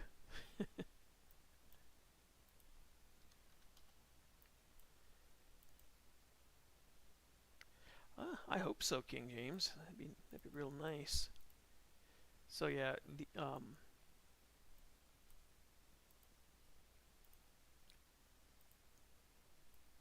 so everything but these, you see all these trees back here and the sky and everything, these were experiments for new backgrounds for Joy. And I realized some of it worked and some of it didn't. And so I got all this here, and you've got all the different layers of stuff. And it really shows off how bright and colorful the world is.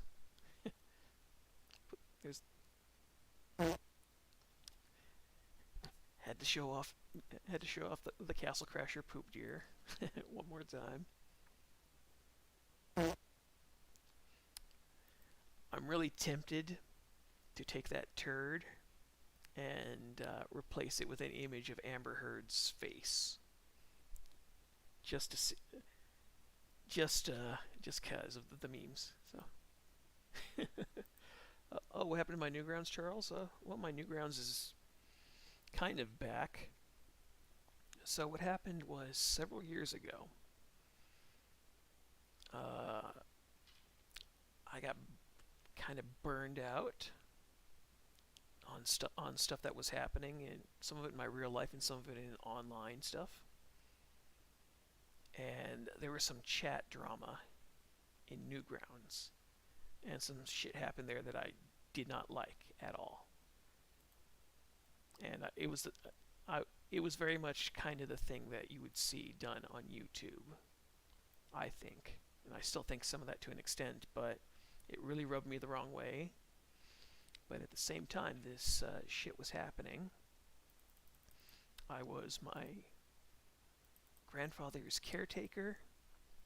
He was 92 at the time, and this is about 6 months after my grandmother has just died uh, of cancer. It just got through her body, and it turns out he's got cancer at 92, and it is what, a stage 3 carcinoma. And stage 3 cancer is when it starts to get to the point where it's going to spread. The tumor is gone being from growing a little bit to now it's at the point where it's going to expand, and it's going to start moving around your body. It's going to spread to other organs if it can get into the lymph nodes and things like that. So while all this is going on, I've got all this pressure. I just took care of my grandmother up until when she died. I had some help from my relatives there. But at the same time, my grandfather's all of a sudden now his health is acting up.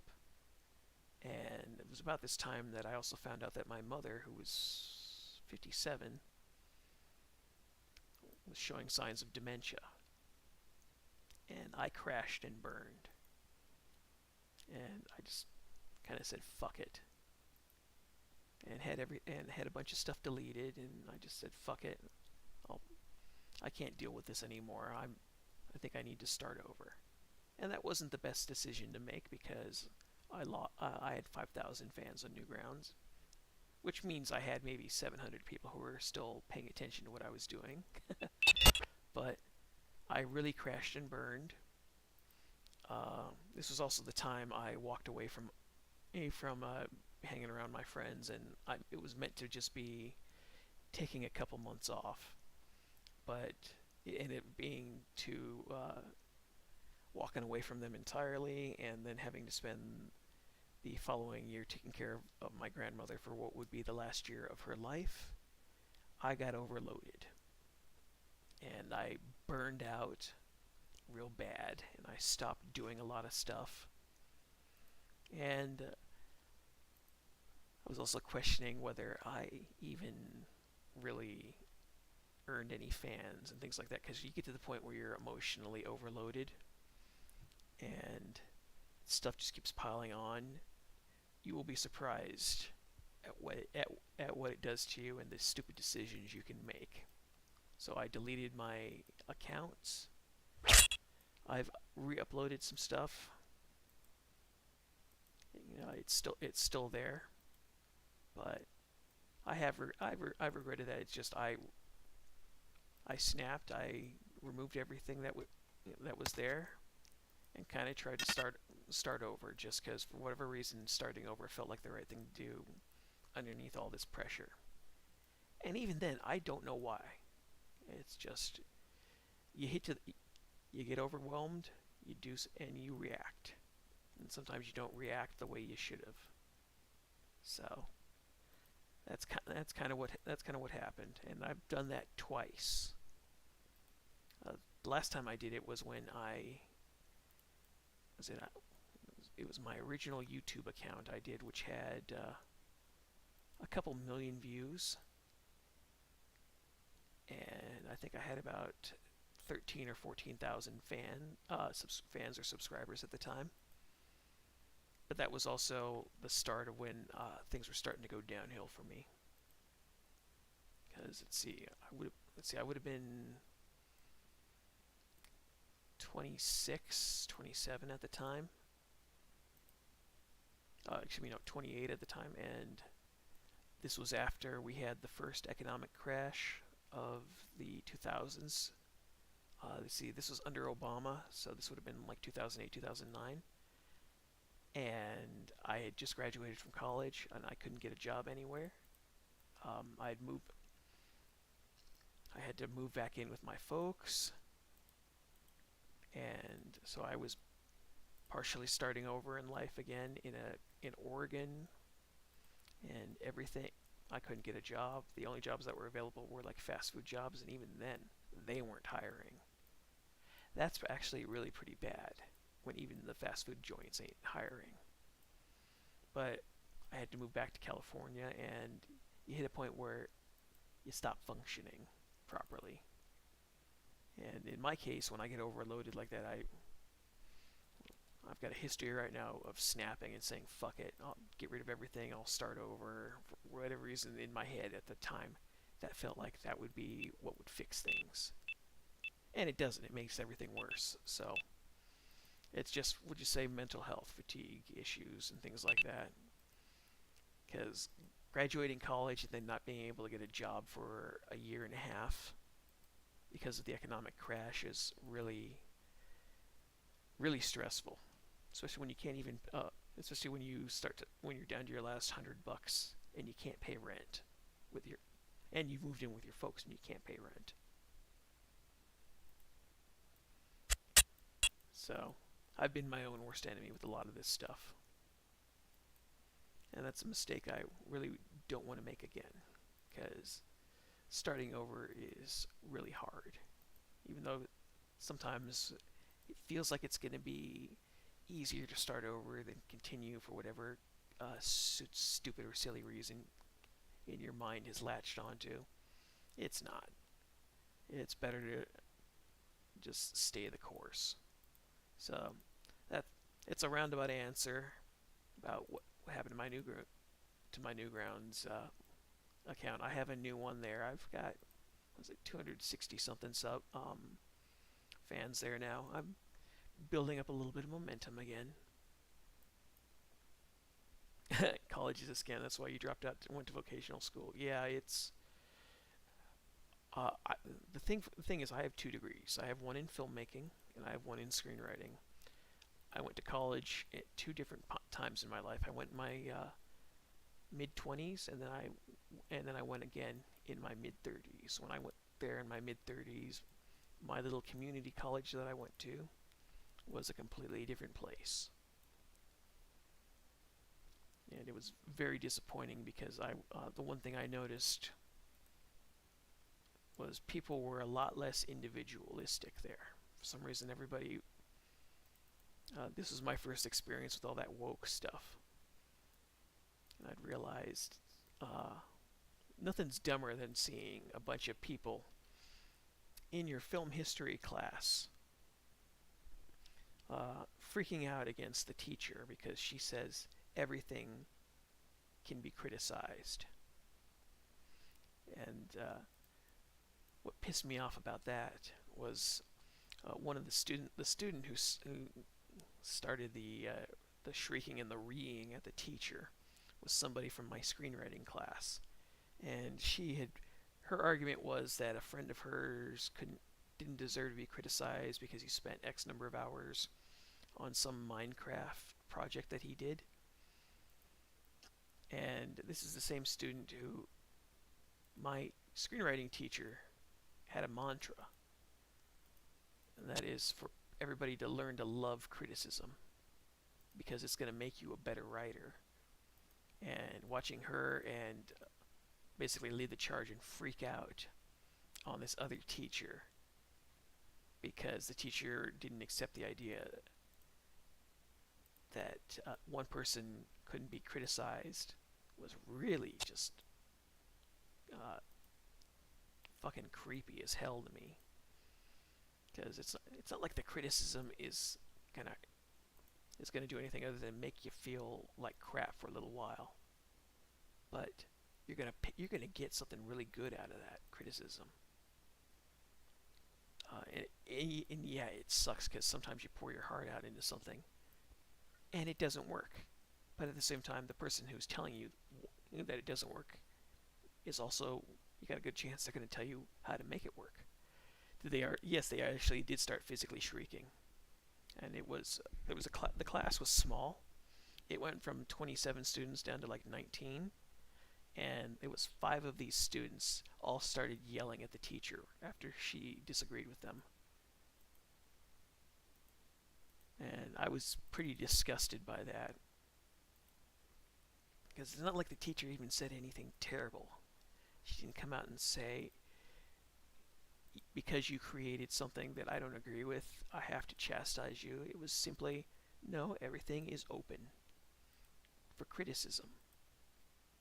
And it's like right now, my work is open for criticism.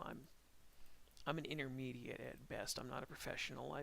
I may end up being, although I think you're technically a professional after you start getting paid for stuff. But even then, if I am, I'm an inexperienced professional. But these are all things that help you learn, help you become a better artist, a better writer. You got to take advantage of it while it's there, because not everybody's going to give you the time. So, yeah, this was my reaction too. And the thing is, these were all a bunch of goddamn kids. No offense.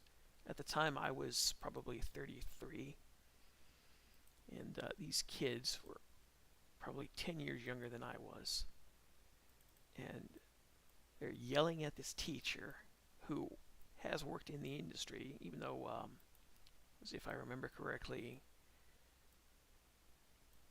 she was a working director for a period of time and did some commercials for Sony. She's some video game commercials for Sony for their PlayStation.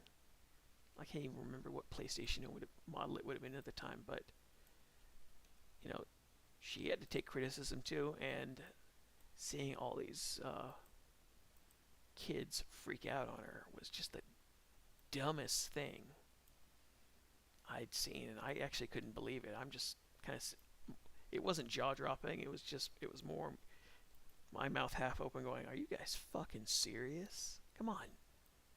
She's not saying anything bad. She's not even saying much of anything other than the idea everything is open for criticism. But still, that's not as weird as the Russian student I had in my screenwriting class who he was very Christian to the point where he was a bit like a parody. He was not a fan of homosexuality or anything like that. And then somebody told me about the script he wrote. It was meant to be a buddy action comedy, like something from the 80s. And they said it was completely homoerotic. And after having read some of his work, because I read one of his scripts for the class final. We all had to get into groups. Everybody swapped their scripts and gave notes. He wrote a boxing story that was supposed to be a dead serious legal drama, and it read more like a kind of like a Warner Brothers cartoon at points. But yeah, he was kind of a strange character, and he always had the idea in the back of his head that the teacher hated him, and that the teacher was just going to tear apart everybody's work. But the teacher told everybody that when he tears into your work, it's not personal. It's about the quality of your work that you put out right now. There will be a time down the road where instead of him saying, "This is shit," he's going to say, "This doesn't work as well as you think it did, but if you do this, it'll be so much better." And some of us got to that point by the time we'd finished working with him for a year. But this student just hated criticism and couldn't take it, thought it was personal, and as a result, he wasn't a good writer. I go to the screenwriting subreddit a couple times a week and see what's going on over there. And it's not always helpful because everybody's got a chip on their shoulder on that subreddit for some reason. But the people who actually sit down and do give you criticism and tell you why something doesn't work deserve a medal. And they deserve a medal because the quality on work on that subreddit, I've actually noticed, has been pretty bad. Yeah, it's because it's full of beginners. Beginners are a lot to juggle. Yeah, this was my original uh, section of this Joy comic that I found wasn't gonna work. I've got to do it a different way. I've got to do it a slightly different way to make it work. But yeah, criticism is a good thing. Uh, I actually had to, since I got some work over on Coverfly right now, they've got a peer-to-peer criticism section where you read somebody's script, whether it's a short or feature-length film. You get a token, and then you take that token, you can put your script out there, and then somebody else can read it and give you a few what would be like a page of notes to give you an idea if there's something you need to work on. I encountered one asshole who went over my review and basically decided to be a bitch about it. So the way things work on there is you have to give 300 words of criticism for what you liked, what you didn't like. And once you're done giving the person their criticism, they give your review criticism. And if your review isn't good, then they might give you like a 2. Well, if you have a low review score, you can't read other people's works past a certain point. And I had one guy who basically had what should have been a 19-page script, and it was 27 pages. And he wanted this to be an animated pilot for television. So I'm not a professional, but I can tell you what I've learned. The animated television pilots have to be between 19 and 21 pages long. Every page is roughly a minute. So your TV shows by themselves are about 19 minutes, but you include credits, opening and closing. That comes out to about 21 minutes, and then that leaves advertisers 9 minutes for commercial break to cram in their ads, which are paying for your TV show. So this guy had 27 pages for his pilot. And of the 27 pages, maybe was it, I'm gonna be a little bit more cruel here because he was a dick to me. He really only had 17 pages of a workable script. Everything else was nothing dialogue. It was on the nose. It was on the nose. It generally means it's obvious, it's overt, there's no nuance. You don't want that. You want dialogue that has some subtlety, some nuance, where it can go either way, and then it isn't 100% obvious what the character's saying. So instead of having a character say to someone, "I love you," and then the response be, "I love you too," if you have the response instead of be, "I love you too," be ditto, well, that's a character thing. I just took that from the movie Ghost. You could also have it say, you could have somebody say, "I love you" to them, and the response be, "Hey, I don't mind you either." Well, it's a smart-ass response, but that says something about the character. So this guy wrote down blocks of text for his character's dialogue. You don't want to do blocks of text. You have 3 lines on a script to say something. That's your maximum. Everybody, when Quentin Tarantino burst into the filmmaking scene in the 1990s, and he would have characters saying these big speeches that were all really creative, everybody wanted to do that, and they started disregarding that rule, and it was terrible. You want short, snappy dialogue. Short, snappy dialogue keeps people invested. It sounds really good to the ear, and you learn how to say more with less. Well, this guy would have his night characters say 5 to 7 lines of dialogue. And of the 5 to 7 lines of dialogue, he's really only saying something in about 2 lines of dialogue. And he's trying to outsmart the reader. And I was very honest with him about this, and I was trying to say, you've got too much of this dialogue here. You need to trim that down. What you have isn't bad. It just needs to be condensed. Just break it up a little bit. And then I had to point out other things in his story logic that didn't quite make sense. And as a result of it, he gave me like a 2 out of 5 in my review. Just because he was being an asshole. And the problem with that is that lowers my review score, which means if I want to read somebody else's script and my overall review score is like a 2 out of 5, say I've only done one review, that means I can't read certain people's scripts because you have a protection on Coverfly that says, do you want to restrict people with a low review score from reading your work? Which naturally you kind of want to do that because you want good feedback. So, out of curiosity, I looked up this guy's name to see, is this like a brand new writer? Is this somebody who doesn't understand and what he's doing, or is he just too passionate about his own work that he doesn't want to take the criticism? And it turned out he comes from, was it New York? And he's comes from a big expensive school, and he's a production assistant down in LA, and he can't take criticism.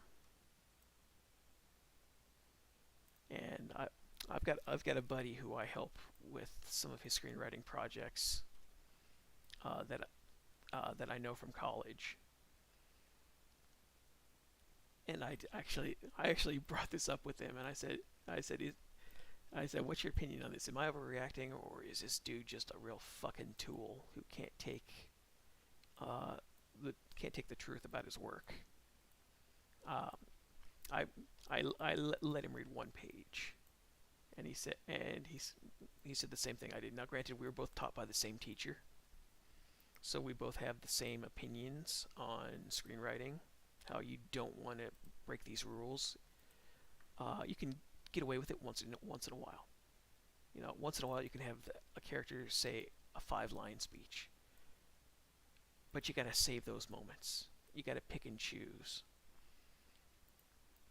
It's like right now I'm still trying to work on my one horror feature script about 4 characters trapped in a supernatural hotel.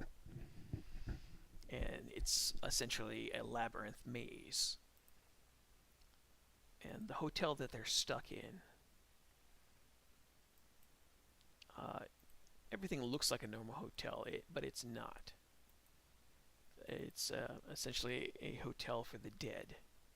And I've got 4 strangers trapped in it, and they're the live entertainment for this hotel. There's no rhyme or reason for why they go out there. Nobody who's there is there for an absurdly evil reason or anything like that. It's just chance. And so they have 12 hours to find the hotel exit. Otherwise, the hotel gets doesn't just get their lives; it gets their souls. So I've got four strangers who have to navigate the hotel in 12 hours. If you reach a dead end, you die. You lose 1 hour, you start, and then you start back over. It's a little bit like a video game in retrospect, but that was part of the idea I liked, where you've got 4 characters who are trapped. They have to follow a set of rules, and then they have to navigate themselves around the hotel using clues. And so I've got my protagonist who's actually a mute, and they're playing a game of following the leader. So the mute is in charge of 4 strangers, and they have to find their shared room, otherwise everybody's gone.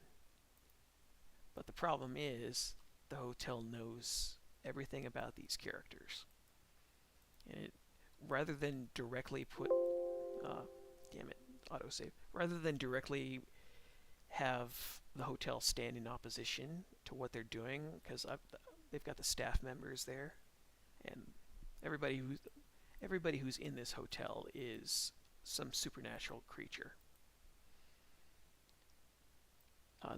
The hotel thrives on messing with them through a trauma. Everybody has a trauma, and rather than throw it in their face, it's there to chew at them while they're playing this game. So it's a maze set aside with puzzle pieces, and the protagonist, despite the fact that she's somebody who cannot speak, she has very good observation skills, and that's why it's a prime idea to have a character like this have to be the person who's in charge of everybody else, because one, she has the skill level to figure this shit out on her own, but she can't speak. So that was always a bit of the conflict I really liked. But the other thing that makes it so interesting is she's agoraphobic, and doesn't do well around other people, and all of a sudden now she's got other people's lives on the line. And so she's the one that has to navigate and figure things out. So it's kind of a Silent Hill-ish story, because everybody's got some kind of a trauma that's responsible for their thought processes becoming disrupted, and rather than have the staff dig at them with open wounds, they're kind of just the observers. So they're the live entertainment for this hotel. They've got a short amount of time to find their hotel room, and then they've got the rules. You cannot break these rules in the hotel, because if you break the rules, then you forfeit your life and your soul, and the house wins. So what were the rules? I've got, you cannot break anything in the hotel. Otherwise, and you do this, you lose the game, and then the other players have to go on without you. So don't damage the hotel, don't disturb the guests, don't try to escape. So that means if you're by an open window, don't try and break the window down, or you forfeit your life. Things like that. Don't disturb the guests. I'm still working on that one. It's not as dynamic as I thought it would be. Oh, that's the pose I'm after. God damn it. Yeah, Joy is sick in this panel, so I'm trying to get the right pose here for her sitting on her bed. And then it's the entire idea of the script is a catch-22 situation. But I kind of realized when I came up with this idea, I was 33.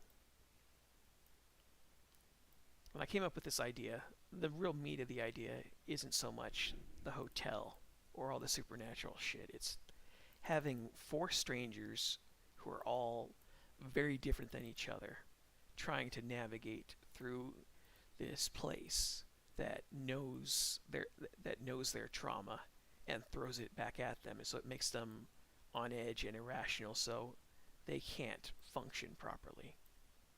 And that was a really clever idea, at least I thought. So I'm still trying to work on that, because as a feature story, it's the usual 3-act structure that I'm used to, but I have to I have to make it work for myself. And so since I've got to stack the deck against all of these characters, so that even though they're not overtly having their psychological injuries poked, it has to be on a subconscious level. Because then it's a mystery. Because that's, the point of a mystery is it has to be engaging. It has to be interesting. And so I've got I've essentially got the thing is I've got to do this with 4 characters instead of 1 character. I've also never written an ensemble piece like this before, so yeah, I've been working on that for 9 years. I get bits and pieces of it. I've got I've got the ending figured out. I've got the start figured out. I've got the middle mostly figured out, but I don't have the characters figured out because everybody has to specifically be who they are in this situation. So I've got a terminally ill mute character who is dying who has a brain tumor that's inoperable. I've got a security guard who who has to get home to his sons because it's his weekend with his kids, and he's got to get them back at a certain time on Monday, or else it could affect his custody with them. I've got a drunken British girl I'm still working on her story. I just figured out what her trauma was the other night. She's kind of a listless character. And then I've got a cop who just half an hour before entering the hotel, everybody's stuck in this hotel, by the way. There was a mudslide in the mountains. I don't know if anybody's ever been caught in one of those. They're not fun. But I've got a cop who just murdered her husband and disabled child for the insurance money. And so I've got these 4 characters. They all have to work with each other to navigate through this hotel. And the hotel, because everybody's a stranger, everybody's learning about each other, the hotel is playing them against each other just a little bit. So I've got the mute character who doesn't like attention, who is suicidal, who has to essentially save the lives of 3 other people. But at the same time, even if she wins the game, she loses because she's still dying. So I've got that going on, and then I've got other internal things going on because some of their traumas get brought to life in weirdo subconscious ways.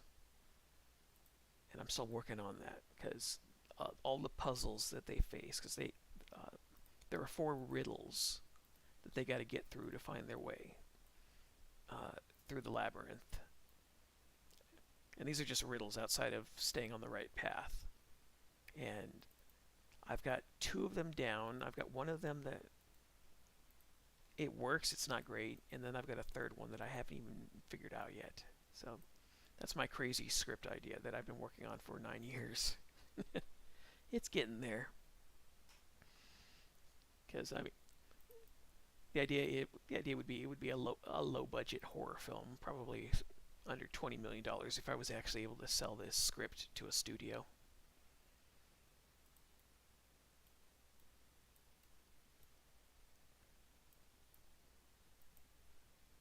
No, I actually don't. I don't need riddle ideas just yet, because everything that they do is based around the hotel itself. And I mean, the first puzzle had to do with them finding the first pathway to getting in on the puzzle, to getting in through the maze. The second puzzle, I call it the road to hell. It's has to do with the characters each following a specific pattern on the carpet. Oh, nice try. That's from Tolkien, and that's eggs. That was Gollum's rizzle. But the road to hell puzzle is every character starts. They reach a point where there's a pattern on the carpet, and there are multiple patterns. That each of these patterns forms a path, and everybody has to stay on a specific path. But it's a 2-part thing. The first path is they have to choose a certain sin that they've committed, It's one of the 7 deadly sins. And then once they reach the halfway point, they have to identify the aftermath of where that sin led them. So uh, everything has to be a symbol. So it's sloth would. Oh, wait, I wasn't using sloth. I was using envy for one of them. So I've got the British girl's sin was envy,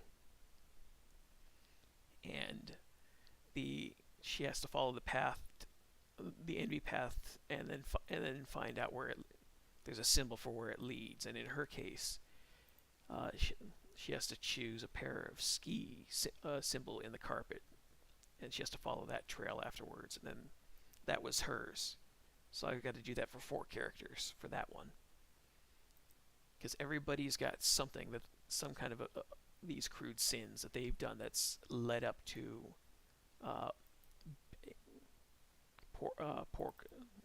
we'll say a poor outcome. Because part of what I've got here is because everybody's got a family, and everybody's responsible in some way of inflicting some trauma on their family.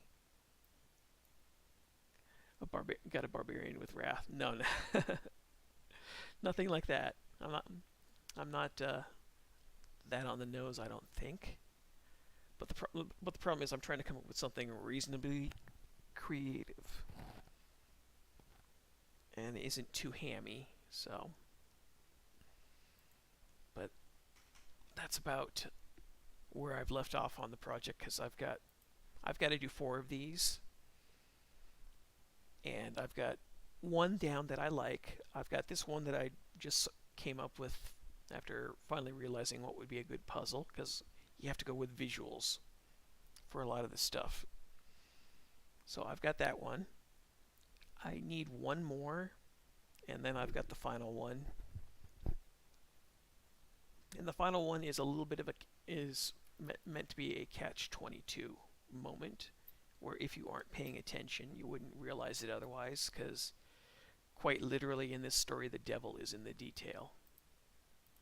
So, but either way, I think that's about it for this stream. I didn't realize it was 6 o'clock. I've got to get started on dinner. I've also got to get up and move around because I've been sitting down for 2.5 hours.